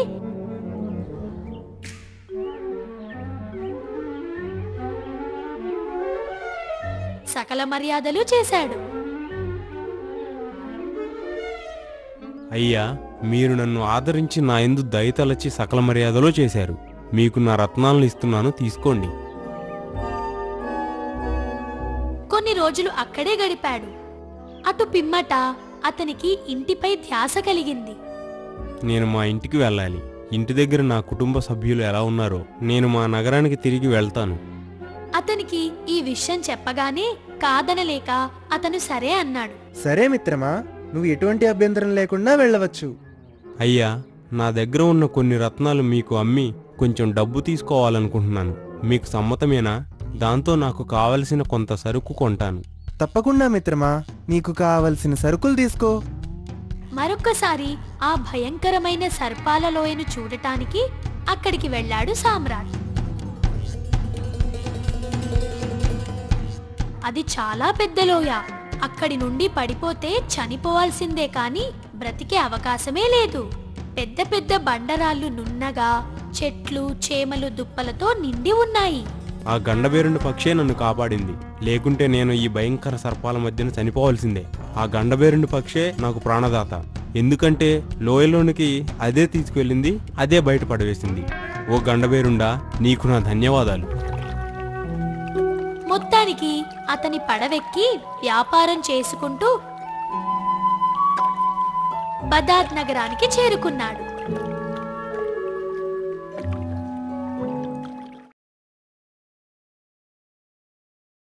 తరగని ఆస్తి సంపాదించాను.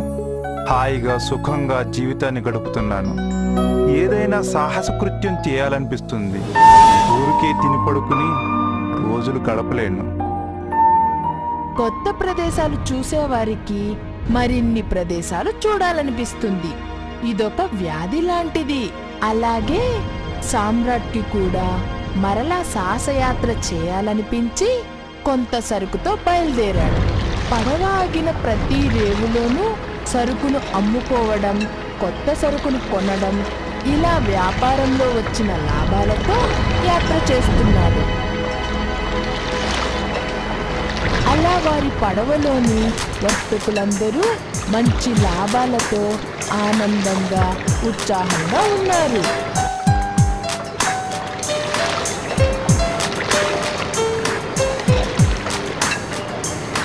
ఆహా, రోజు ఇలాగే ఉంటే ఎంత బాగుంటుంది. ఎంత ప్రశాంతంగా ప్రయాణిస్తుందో పడవ.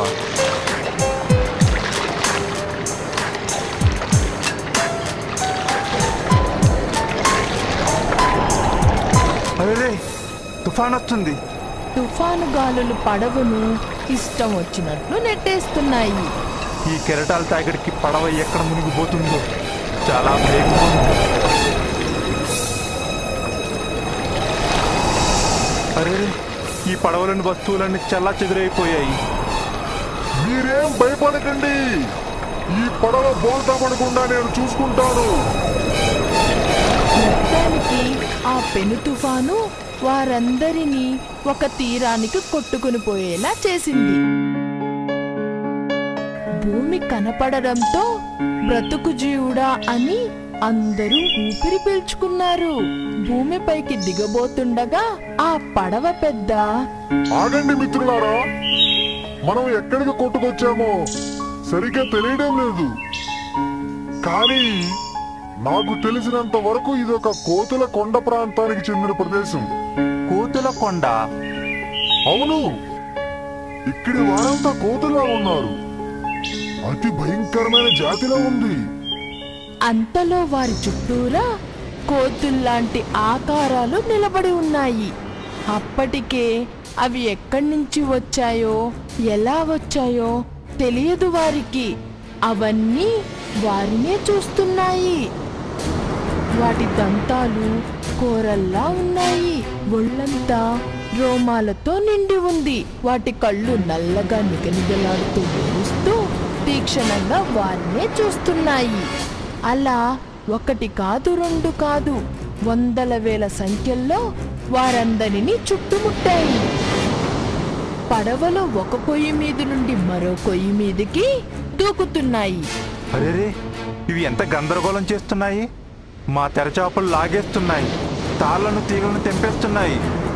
అయ్యయ్యో, మా పడవంతా ధ్వంసం అయిపోయింది. ఈ కోతులు మేమేమీ చేయలేకపోతున్నామే. పడవంతా నామ రూపాలు లేకుండా పోయింది.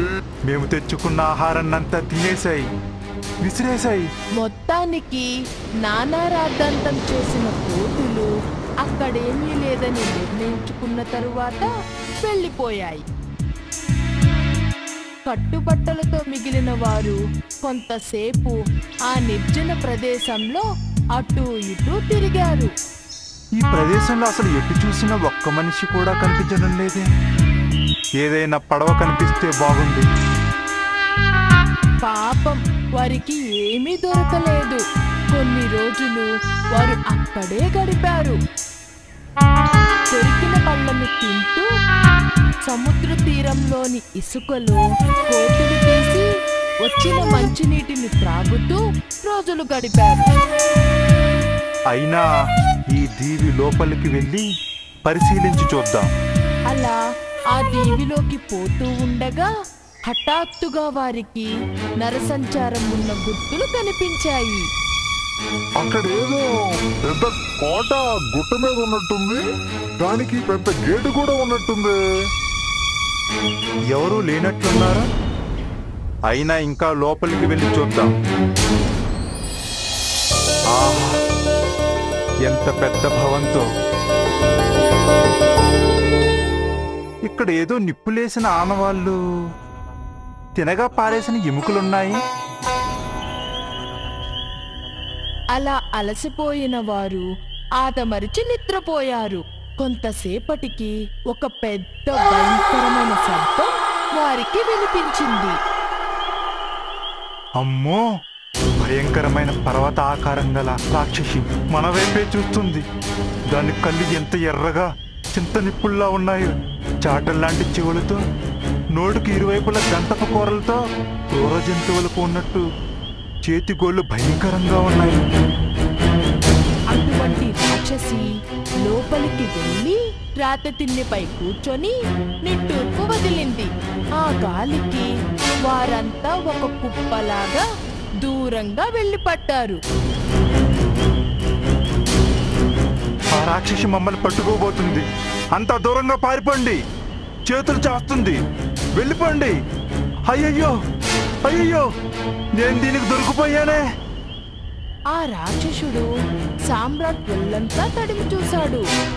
పాపం, చాలా చిన్నవాడిలా అనిపించాడేమో. అతన్ని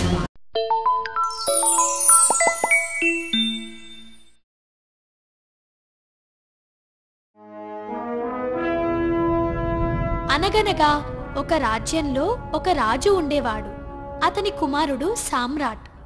సామ్రాట్ చిన్నతనంలోనే రాజు చనిపోవటం వలన అతనే తన కుటుంబాన్ని పోషించాల్సి వచ్చింది. అలా ఒకరోజు సామ్రాట్ తన సరుకుని పడవలో వేసుకుని వ్యాపారానికి సముద్రయాన ప్రయాణం చేస్తూ ఉన్నాడు.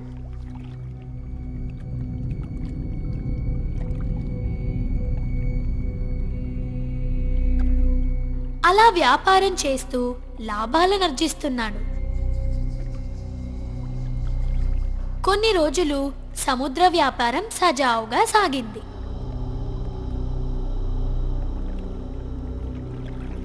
ఇప్పటికే చాలా దూరం ప్రయాణం చేసి అలసిపోయాం.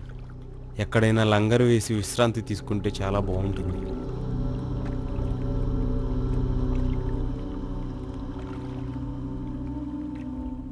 ఇంతలోనే వారికి ఒక ద్వీపం కనిపించింది. అక్కడేదో ద్వీపం ఉన్నట్టుంది. అక్కడ లంగరు వేసి హాయిగా విశ్రాంతి తీసుకుందాం.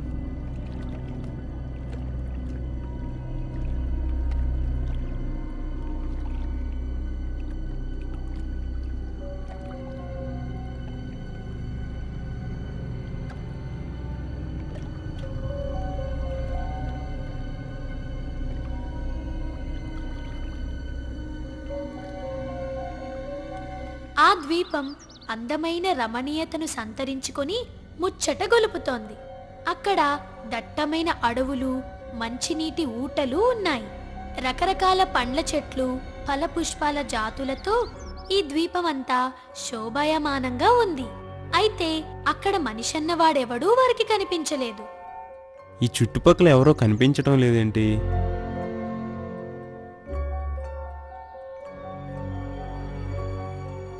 ఆ ప్రకృతిని ఆస్వాదిస్తూ రకరకాల పండ్లు తింటూ స్వచ్ఛమైన తీయని ఊటనీరు త్రాగుతూ అందమైన ఆ ప్రకృతిని చూస్తూ లోపలికి నడిచిపోయారు.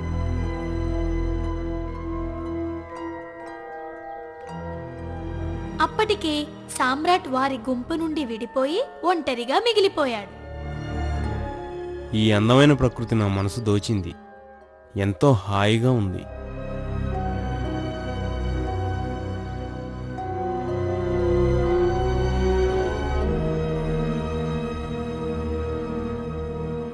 అరే, నేను మా గుంపు నుంచి విడిపోయానే. సరేలే, ఈ పచ్చిక బయళ్లలో నిద్రపోతాను.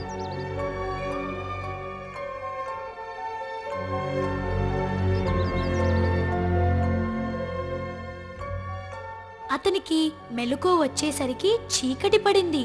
అంతా నిశ్శబ్దంగా ఉంది. ఏంటి చీకటి పడినట్లుందే? అరే, నా పడవేది? నా వాళ్ళు కూడా లేరే. ఈ చీకటి రాత్రి నిచ్చిన ప్రదేశంలో ఒంటరినైపోయాను. నన్ను ఒంటరిగా వదిలేసి వారెందుకు వెళ్ళిపోయారో?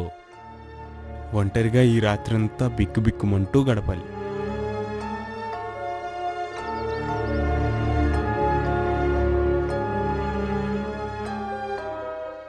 అలా నావికుడైన సామ్రాట్ ఒక పెద్ద గుండ్రంగా ఉన్న తెల్లని ఆకారాన్ని చూశాడు. ఓహో, ఇదొక గుడ్డన్నమాట. ఈ గుడ్డేంటి ఇంత పెద్దగా ఉంది?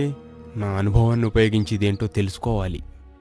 అదేమిటో తెలుసుకోవాలని ఒక దట్టమైన గుబురుగా ఉన్న చెట్టును ఎక్కి పరిశీలించసాగాడు. తెల్లవారింది, కానీ అదేంటో తెలియరాలేదు. ఇంతలో హఠాత్తుగా చీకటి పడింది. అరే, ఇప్పుడేగా తెల్లారింది, ఇంతలోనే చీకటి పడిపోయిందేంటి? కీచుమంటూ భయంకరమైన శబ్దం వినిపించసాగింది. వెంటనే సామ్రాట్ చెట్ల చాటున దాక్కున్నాడు. ఆకాశమంతా నల్లగా అయిపోయింది. ఒక పెద్ద పక్షి తన వైపే క్రిందుకు రావటం గమనించాడు. శరవేగంతో అది క్రిందికి వచ్చింది.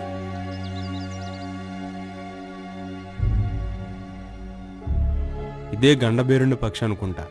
ఇలాంటి పక్షి ఒకటి ఉందని కథల్లో చదవటం వినటమే కానీ ఎప్పుడూ చూడలేదు.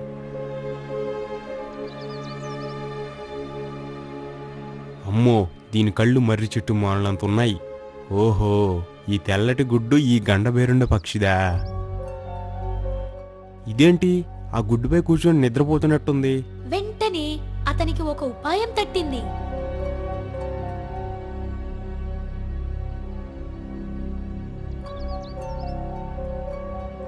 గబగబా తన తలపాగతో దాని కాలుకి తనని గట్టిగా కట్టుకున్నాడు. నా అల్ప బరువు దీనికి ఒక లెక్క. అలికిడి చేయకుండా జాగ్రత్త పడ్డాడు. కాసేపటికి ఆ పక్షి గాలిలోకి ఎగిరింది. దానితో పాటే అతను కూడా. అది ఆకాశంలోకి చాలా ఎత్తుకు ఎదిగిపోయింది. అతను భయపడిపోయాడు. అది అలా ఆకాశంలో ఎగురుతూనే ఉంది. ఎక్కడికి వెళ్తుందో ఈ పక్షి? ఓ పక్క ఈ గాలి చాలా తీవ్రంగా ఉంది, ఊపిరి ఆడటం లేదు. అయినా తప్పదు, ఎక్కడికి వెళ్తుందో చూడాలి. ఎట్లాగో సర్దుకోగలిగాడు. చివరకు అది ఎలాగో కిందికి దిగటం ప్రారంభించింది. ఇదేమో శరవేగంతో కిందకి దిగుతుంది, నా కళ్ళేమో బయర్లు కమ్ముతున్నాయి. అతని తల గిరగిరా తిరగసాగింది. వెంటనే ప్రార్థన చేయసాగాడు. దేవుడా, నన్ను నువ్వే కాపాడాలి. ఈ పక్షి ఎక్కడికి వెళ్తుందో అర్థం కావట్లేదు. నా జీవిత భారం ప్రస్తుతానికి నీపైనే వేస్తున్నాను. మరుక్షణంలో అది కిందకు దిగింది. క్షణం కూడా ఆలస్యం చేయకుండా కట్టు విప్పుకొని దాని కాళ్ల నుండి బంధ విముక్తుడయ్యాడు. చుట్టూ చూశాడు.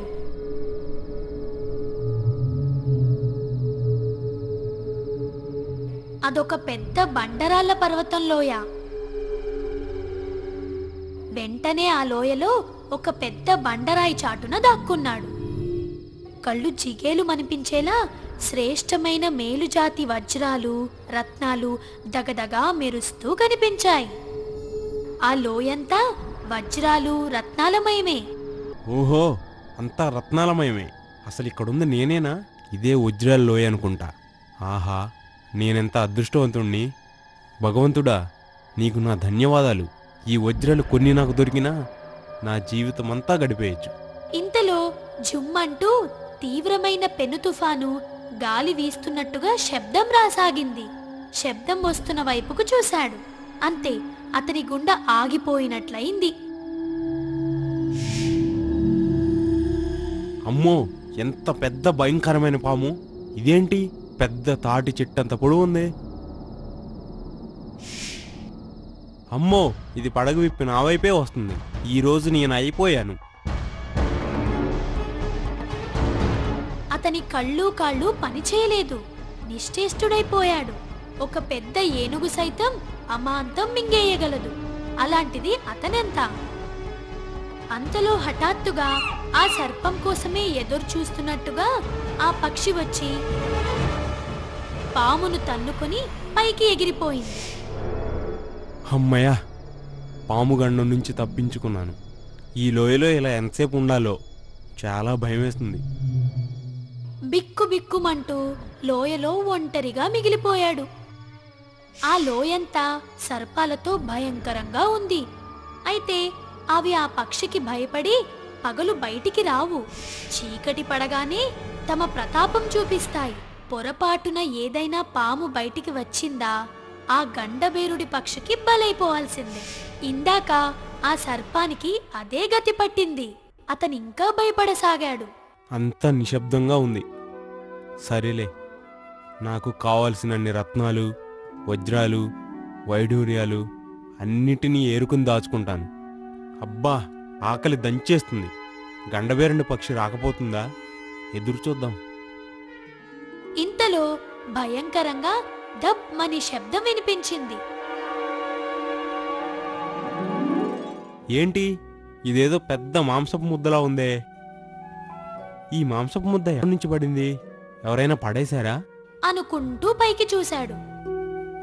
ఆ పర్వతం అంచున కొన్ని ఆకారాలు కదులుతూ కనిపించాయి. ఇంకొంచెం సరిగ్గా గమనించి చూశాడు. అరే, వాళ్ళు మనుషులే.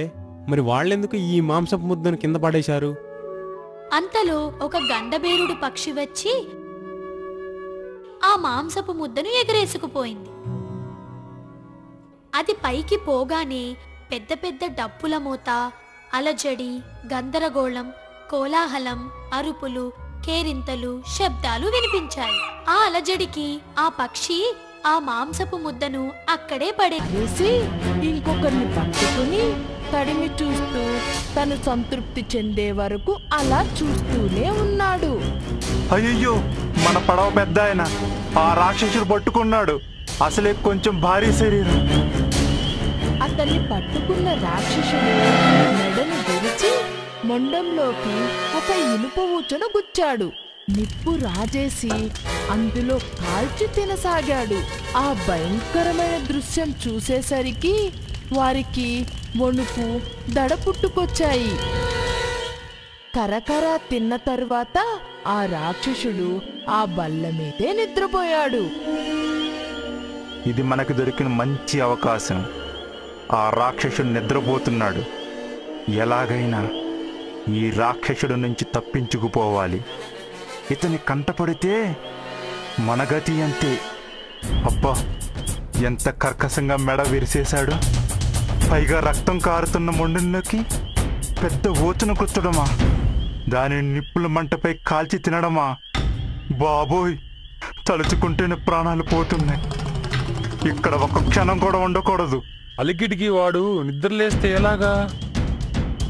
మనం పారిపోవడం కాదు, రాక్షసుడు ఎలాగో నిద్రపోతున్నాడు కాబట్టి ఈ ఓచను ఎర్రగా నిప్పుల్లో కాల్చి వాడి కళ్ళని పొడిచేద్దాం. రాక్షసుడు గుడ్డివాడైపోతాడు.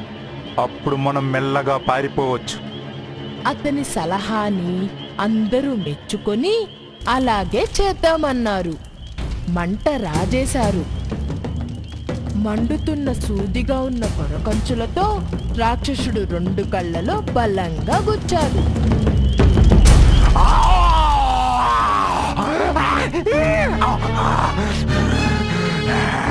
దిక్కులేలా అరచి గెంతసాగాడు ఆ రాక్షసుడు. వారిలో ఒకరిని పట్టుకొని బలంగా గోడకేసి కొట్టి బయటకు వెళ్ళిపోయాడు. అమ్మయ్యా, ఆ నరరూప రాక్షసుని గుడ్డివాణ్ణి చేయగలిగాం. ఈ కర్రలన్నింటినీ ఏరి బలమైన తీగలతో వాటిని కట్టేసి తెప్పలను తయారు చేద్దాం. అలా శబ్దం చేయకుండా సముద్ర తీరానికి చేరారు. అతి కష్టం మీద తెప్పలను నీటిలో వేశారు. ఇంతలో హఠాత్తుగా ఒక పెద్ద గర్జన వినిపించింది.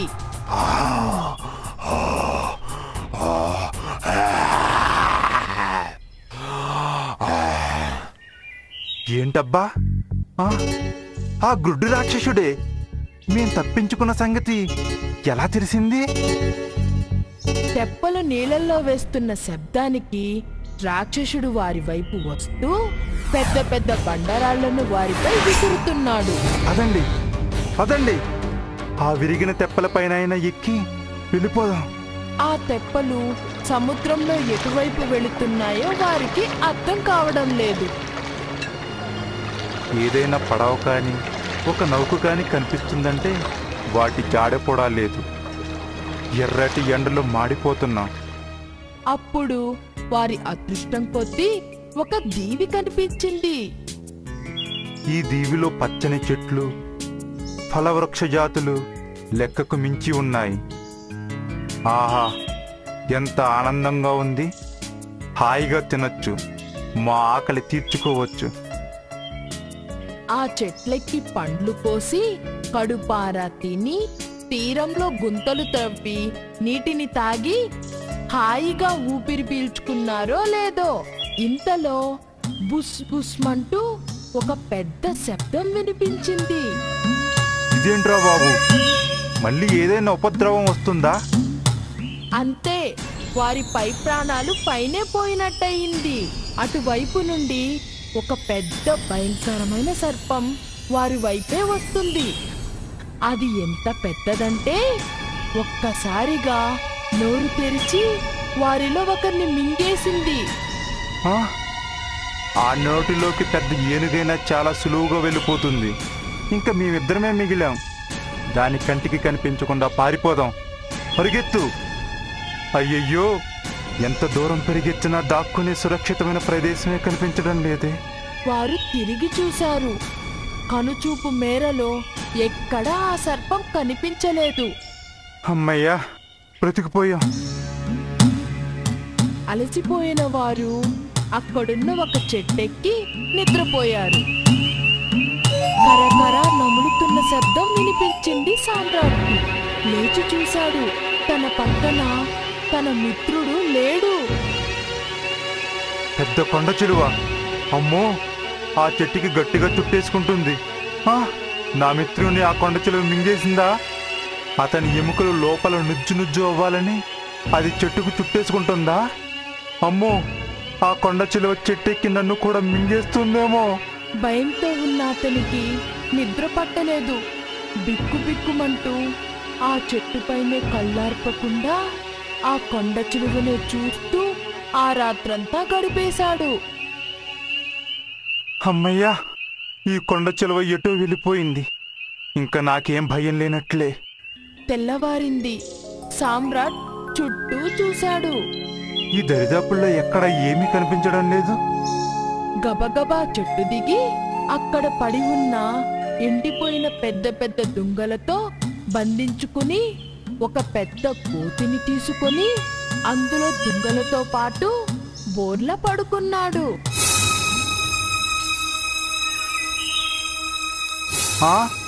కొండ చిలువ అది నా కోసమే కానిస్తున్నట్లుంది. నేనున్న చెట్టుకు దగ్గరలోనే చెట్టుపై విశ్రమించిందన్నమాట. అది అతని వైపే రావడం గమనించి కళ్ళు మూసుకొని భయంతో గోతిలోనే ఆ దుంగలను అడ్డుపెట్టుకుని భూమిపై పడుకున్నాడు. ఆ కొండ చిలువ నన్ను మింగేయాలని పలుమార్లు ప్రయత్నిస్తుంది. కానీ దానికి నేను కనిపించడం లేదేమో. నన్ను మింగకుండా ఉంటే బాగుండు. దేవుడా, నన్ను రక్షించు. ఇక లాభం లేదనుకుందేమో జరజరా పాక్కుంటూ ఎటో వెళ్ళిపోయింది. ఇది వెళ్ళిపోయిందా? అమ్మయ్యా, వెళ్ళిపోయింది.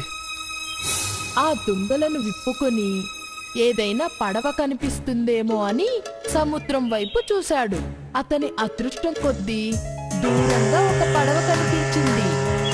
ఎలాగైనా దాని దృష్టిని ఆకర్షించాలి. నన్ను ఎవరైనా చూస్తే బాగుండు. గబగబా ఒక ఎత్తైన చెట్టు ఎక్కి ఒక పొడుగాటి కర్రకు తలపాగా జెండా మాదిరిగా చేసి ఊపాడు.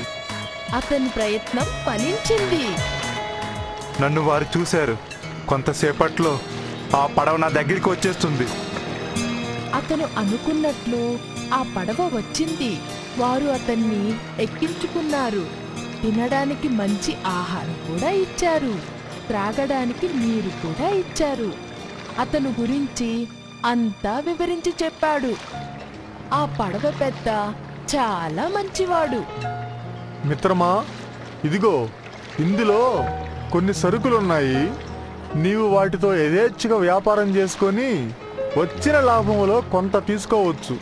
మిగిలింది ఆ సరుకు యజమానికి అక్కర్లేదు. అతడెక్కడో అదృశ్యమయ్యాడు. అతడు ఎప్పుడు కనిపిస్తే అప్పుడు అతని లాభం అతనికి ఇచ్చేద్దాం. ఏమంటావు? సరే. సరుకు చూశాడు. అంతే, తన కళ్ళను నమ్మలేకపోయాడు. ఎందుకంటే ఆ సరుకంతా అతనిదే. ఈ సరుకంతా నాదే. నన్ను వదిలిపోయిన పడవ ఇదే. అయ్యా, నన్ను గుర్తుపట్టారా? నేనండి, సామ్రాట్ని. ఈ సరుకంతా నాదే. ఇంతకాలం దీవిలో చిక్కుకుపోయి సన్నగా అవడం వల్ల నన్ను గుర్తుపట్టలేకపోతున్నారు. మిగిలిన వారంతా సామ్రాట్ని చుట్టుముట్టారు. మిత్రమా, క్షేమంగా ఉన్నావా? మేము ఆ రోజు నువ్వు కూడా పడవలో ఎక్కావనుకొని వెళ్ళిపోయాం. సముద్రం మధ్య దాకా వెళ్ళాక మాకు తెలిసింది. దీవిలో మేము ఎవరిని వదిలేశామని. మమ్మల్ని క్షమించు. పడవ పెద్దతో సహా అందరూ కోరారు. అందరూ సంతోషంగా తిరుగు ప్రయాణం మొదలుపెట్టారు.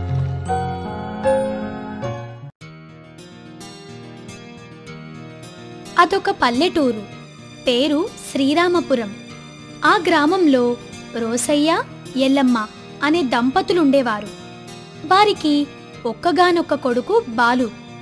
వారు బాలుని ఎంతో ప్రేమగా చూసుకునేవారు. ఈ తల్లిదండ్రులకు జన్మించటం నా అదృష్టం. ఎన్ని జన్మల పుణ్యమో వీరికి కొడుకుగా పుట్టాను. అలా వారు ఎంతో సంతోషంగా కాలాన్ని గడిపేవారు. ఒకరోజు ఆ కాలమే వీరి పాలిట శాపమయ్యింది. భార్యాభర్తలిద్దరూ అంతు చిక్కని వ్యాధికి గురయ్యారు. ఇన్ని రోజుల నుండి సంతోషంగా ఉన్న వారి కుటుంబంలో బాధ నిండిపోయింది. బాబూ, నిన్ను ఎంతో బాగా చూసుకోవాలనుకున్నాం. కానీ మేము ఈరోజు ఈ స్థితిలో ఉండాల్సొస్తుందని ఊహించలేకపోయాం. బాబు, నీ పనులన్నీ ఇంతకాలం మీ అమ్మే చేసి పెట్టింది. కానీ ఈరోజు మా పరిస్థితి చూస్తున్నావుగా. నీ భవిష్యత్తును ఊహించుకోలేకపోతున్నాం. అమ్మా, నాన్న, మీరేం దిగులు చెందవద్దు. నేను ఎలాగైనా మీ ఆరోగ్యం కుదుటపడేలా చేస్తాను. ఎక్కడికైనా వెళ్తాను, ఏమైనా చేస్తాను, ఎంత కష్టాన్నైనా భరిస్తాను. ఇలాంటి వ్యాధులకు చికిత్స చేసే స్వామీజీ ప్రక్క గ్రామంలో ఉన్నారు. అతన్ని ఒక్కసారి సంప్రదించి ప్రయత్నిస్తే ఫలితమేమైనా దొరకవచ్చు. నేను ఇప్పుడే బయలుదేరుతాను. ఆయన్ను కలిసి విషయం తెలుసుకుంటాను. జాగ్రత్త నాయనా. స్వామీజీ వయస్సులో పెద్దవారు. ఆయనతో కొంచెం ఆచితూచి మాట్లాడు. అలాగే నాన్న, వెళ్ళొస్తానమ్మా. అక్కడ్నుంచి బయలుదేరిన బాలు కాలినడక మార్గం గుండానే నడుస్తూ ఉన్నాడు. దారిలో అతనికి సెలయేర్లు, పంట పొలాలు, పచ్చని చెట్లు అందంగా కనిపించాయి. దేవుడా, ఈ లోకాన్ని, ఈ సృష్టిని ఇంత అందంగా సృష్టించిన నువ్వు మా తల్లిదండ్రులకే ఎందుకలా చేశావు? వారు చేసిన నేరమేమిటి? మా సంతోషం 3 నాళ్ల ముచ్చటగానే మిగిలిపోయింది. కనీసం ఆ స్వామీజీ ద్వారా అయినా మాకు మంచి ఫలితం దక్కేలా చేయండి. ఇదే నేను మిమ్మల్ని కోరుకునేది. అలా ముందుకు నడుచుకుంటూ స్వామీజీ ఆశ్రమానికి వెళ్ళాడు. అప్పటికే స్వామీజీ వేరెవరికో సమస్య విషయంలో చర్చిస్తూ ఉన్నాడు. ఆ విధంగా నేను చెప్పినట్లు చెయ్యి, నీకు అంతా మంచే జరుగుతుంది. అలాగే స్వామి, అంతా మీ దయ. నేను వెళ్ళి వస్తాను.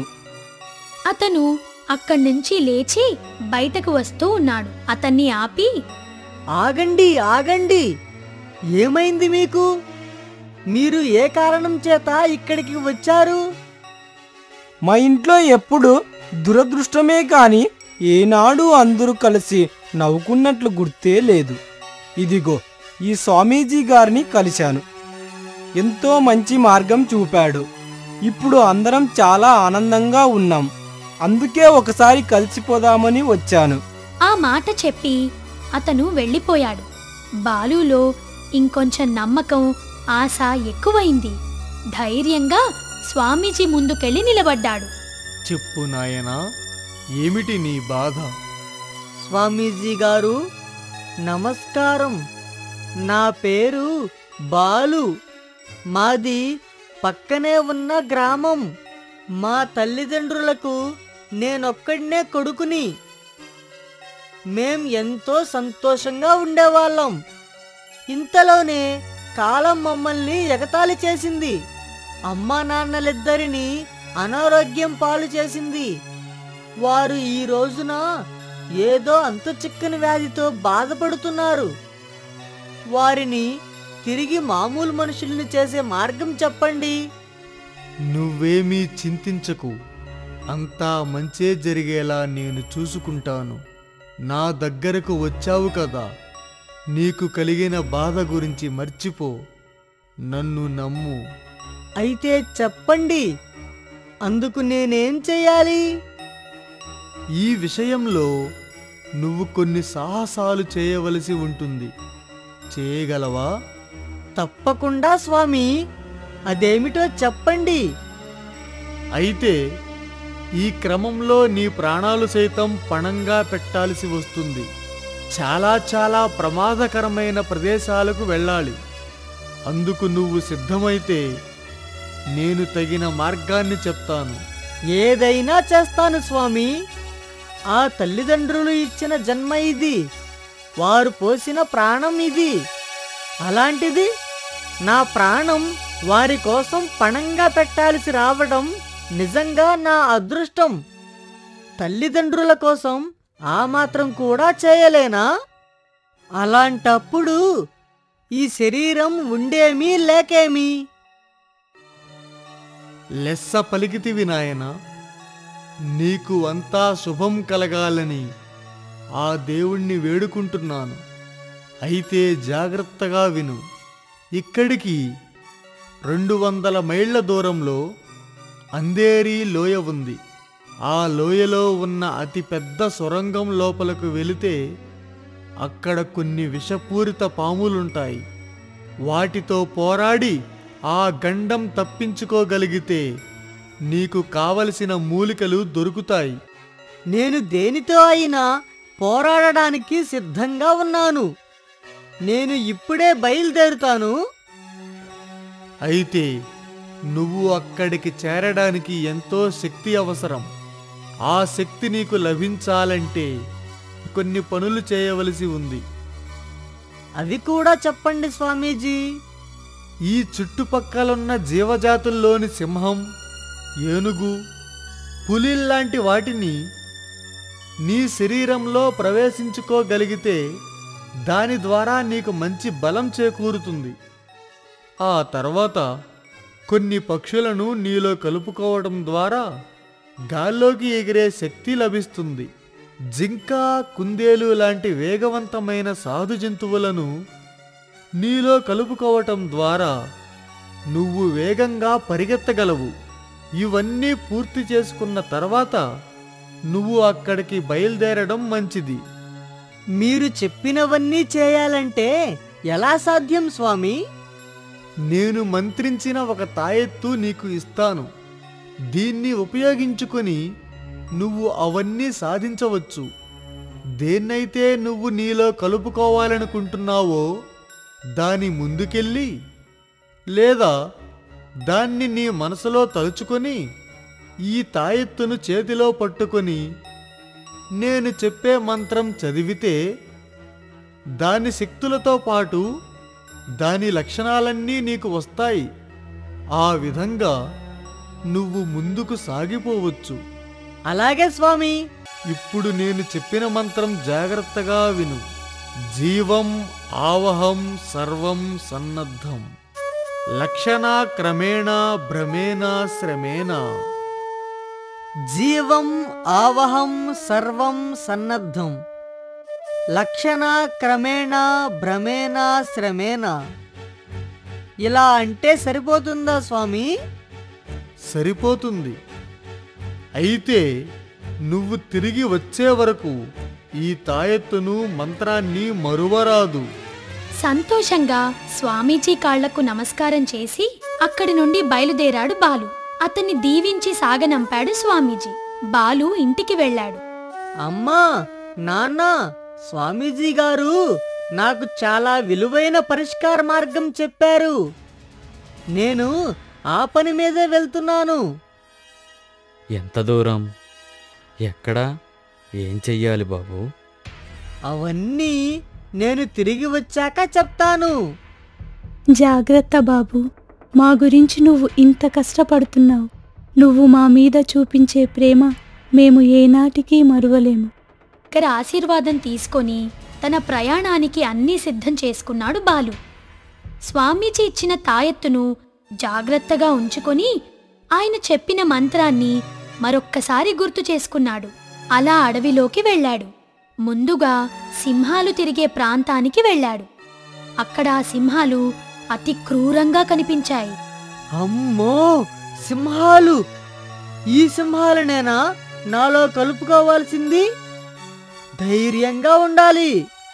తన దగ్గర ఉన్న తాయెత్తును చేత్తో పట్టుకొని స్వామీజీ చెప్పిన మంత్రాన్ని చదివాడు. కొద్ది క్షణాల్లోనే ఆ సింహాల శక్తులు, లక్షణాలు అన్నీ వచ్చి తనలో కలిసిపోయాయి. ఒక్కసారిగా తనకి ఎక్కడిలేని శక్తి, ధైర్యం వచ్చేసింది. తనను తాను చూసుకొని ఎంతో ఆశ్చర్యపోయాడు. ఏంటి ఈ వింత? నాకు లేని ధైర్యం, శక్తులు ఒక్కసారిగా వచ్చేశాయి. ఇప్పుడు నేను ఎంత దూరం వెళ్ళడానికైనా సిద్ధంగా ఉన్నాను. అక్కడి నుంచి ఇంకా ముందుకు బయలుదేరి వెళ్ళసాగాడు. మధ్య మధ్యలో ఆకలైనప్పుడు అక్కడక్కడ కూర్చొని తనతో పాటు తెచ్చుకున్న ఆహార పదార్థాలను తింటూ ముందుకు సాగిపోతున్నాడు. ఒక నది దగ్గరికి వెళ్ళాడు.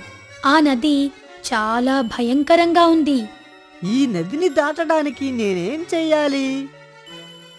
దీనిలో దిగానంటే నేను కాలిపోతానేమో. చాలాసేపు ఆలోచించాడు. తనకి ఒక మంచి ఉపాయం వచ్చింది. స్వామీజీ గారు ఇచ్చిన తాయెత్తు ఉపయోగించాల్సిన అవసరం ఇంకొకసారి వచ్చింది. పక్షులైతే గాల్లోకి ఎగరగలవు కదా. వాటిని నాలో ప్రవేశింపజేస్తే నేను పైకి ఎగిరి ఈ నదిని దాటవచ్చు. వెంటనే ఆ తాయెత్తును చేత్తో పట్టుకొని పక్షులను ఊహించుకుంటూ ఆ మంత్రాన్ని మరొక్కసారి పలికాడు. అక్కడుండే పక్షుల శక్తులు, లక్షణాలన్నీ వచ్చి తనలో చేరాయి.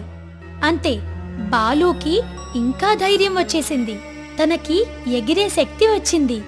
అలా గాల్లోకి ఎగిరి నదిని దాటాడు. గాల్లో ఎగురుతున్నంతసేపు తన చేతులు పక్షి రెక్కల్లా పనిచేశాయి. నది దాటాక మళ్ళీ క్రిందకు దిగాడు.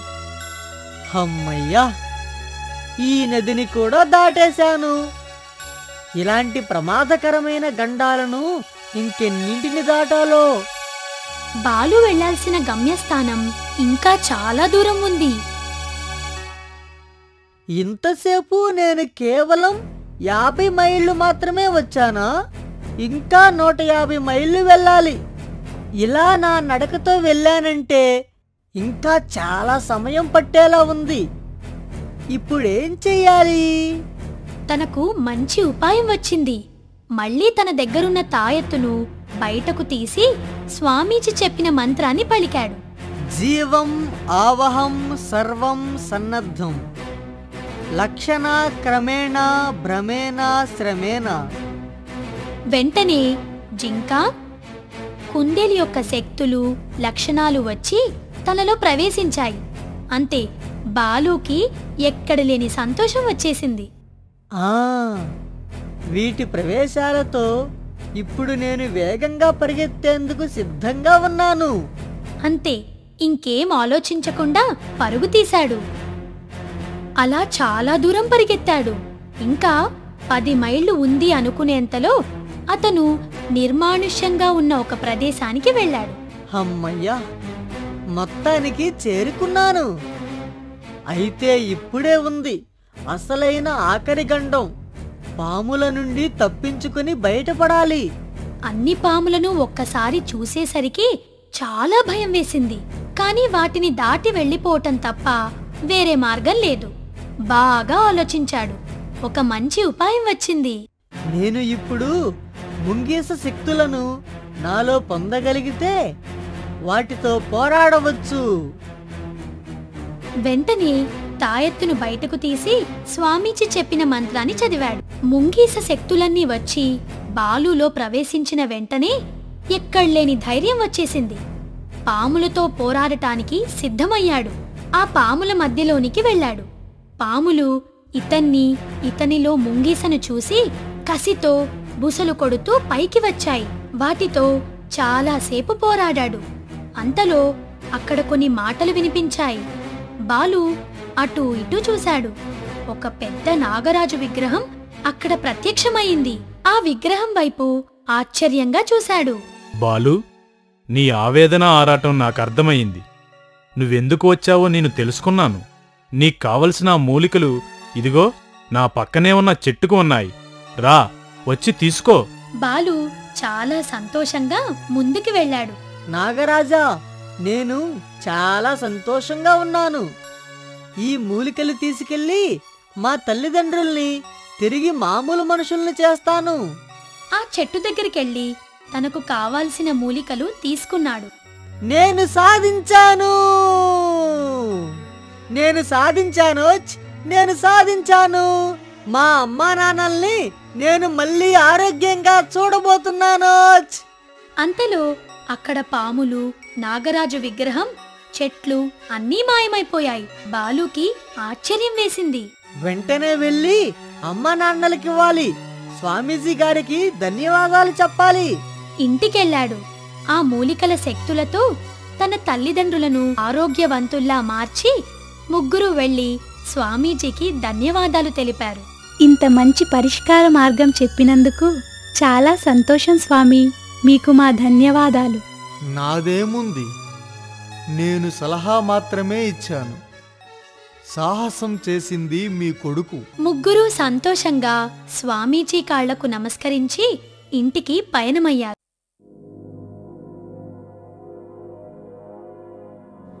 అనగనగా గొల్లవానిపాలెం అనే ఊరు ఉంది. ఆ ఊరికి దగ్గరగా ఒక అడవి ఉంది. గొల్లవానిపాలానికి చుట్టుపక్కల ఉన్న ఊళ్ళల్లోకి వెళ్లాలంటే ఆ అడవి దాటి వెళ్లాల్సిందే. ఆ ఊరిలో భాను అనే పిల్లవాడు ఉండేవాడు. అమ్మ నాన్న బామ్మలతో కలిసి ఉండేవాడు. ఒకరోజు వాళ్ల ఊరికి బొమ్మలమ్మే వ్యక్తి వచ్చాడని తెలిసి అక్కడికి వెళ్ళాడు భాను. అతని దగ్గర రకరకాల బొమ్మలతో పాటు చక్కగా మ్రోగే గంటలు కూడా ఉన్నాయి. అక్కడ ఉన్న వాటన్నిటిలో కంటే ఆ గంటలు బాగా నచ్చాయి భానుకి. అతని దగ్గర ఉన్న డబ్బులిచ్చి ఒక గంట కొనుక్కున్నాడు. నేనిచ్చిన డబ్బులు ఈ గంటకి సరిపోయాయా? నాకు తిరిగి ఏమీ రావా? అది చాలా ఖరీదైన గంట, చాలా చక్కగా మ్రోగుతుంది. అంత డబ్బు అవుతుంది. కావాలంటే తీసుకో, లేదంటే అక్కడ పెట్టే, నీ డబ్బు నీకు తిరిగి ఇచ్చేస్తాను.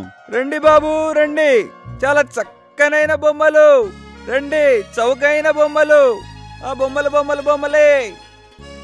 గంట ఎంతగానో నచ్చడంతో అదే కావాలని తీసుకున్నాడు భాను.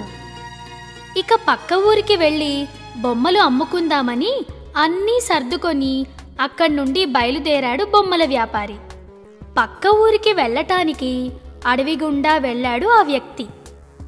భాను తను కొనుక్కున్న గంటను తీసుకొని ఇంటికి వచ్చేశాడు. అది మ్రోగిస్తూ అమ్మ దగ్గరికెళ్ళి, అమ్మా, ఈ గంట కొన్నాను, చాలా బాగా మోగుతుంది కదమ్మా ఇది. గంటెందుకు? అసలు ఎందుకు కొన్నావురా దాన్ని? చక్కగా గంట కొట్టినప్పుడు బడికెళ్ళాలి, మళ్ళీ గంట కొట్టినప్పుడు ఇంటికి వచ్చి అన్నం తినాలి. కానీ ఇదేం పనిరా? దాంతో ఆటలేమిట్రా నీకు? ఆ గంట వేరు, ఇది వేరు. విను, ఎంత చక్కగా మోగుతుందో. ఇంతలో అక్కడికి బామ్మ వచ్చింది. పోనీలే అమ్మా, ఆడుకోని. ఆడుకున్న తర్వాత వాడే బడికెళ్తాడులే. భాను రోజస్తమానం ఆ గంటతోనే ఆడుతూ ఉండేవాడు. గంట మోత ఇంట్లో వాళ్ళకి చాలా విసుగు పుట్టించేది. వాళ్ళ అమ్మా నాన్న ఎంతగా మందలించినా పట్టించుకునేవాడు కాదు. ఒకరోజు వాళ్ళ బామ్మ, ఒరేయ్, ఆ గంట అస్తమానం మ్రోగించావంటే దాన్ని తీసుకెళ్ళి దయ్యాలకిచ్చేస్తా, ఏమనుకున్నావో? ఈ గంట అంటే నాకు చాలా ఇష్టం. ఇది లేకపోతే నేను అసలు అన్నమే తినను. పెంకితనం ఎక్కువవుతోంది నీకు. బాగా పేచీలు పెడుతున్నావు. ఇప్పుడు నీ గంట నిజంగానే దయ్యాలకిచ్చేస్తా. భాను పొద్దస్తమానం ఆ గంటతోనే ఆడుతుండటంతో వాళ్ళ బామ్మ భాను నిద్రిస్తున్న సమయంలో గంటను అతని దగ్గర నుండి తీసుకొని వెళ్ళిపోయింది. మరునాడు నిద్ర లేచిన తర్వాత ఆ గంట అక్కడ కనపడకపోవడంతో భాను ఏడవటం ప్రారంభించాడు. నా గంట, నా గంట, నా గంట, నా గంట ఎక్కడుంది? బామ్మ, నా గంట.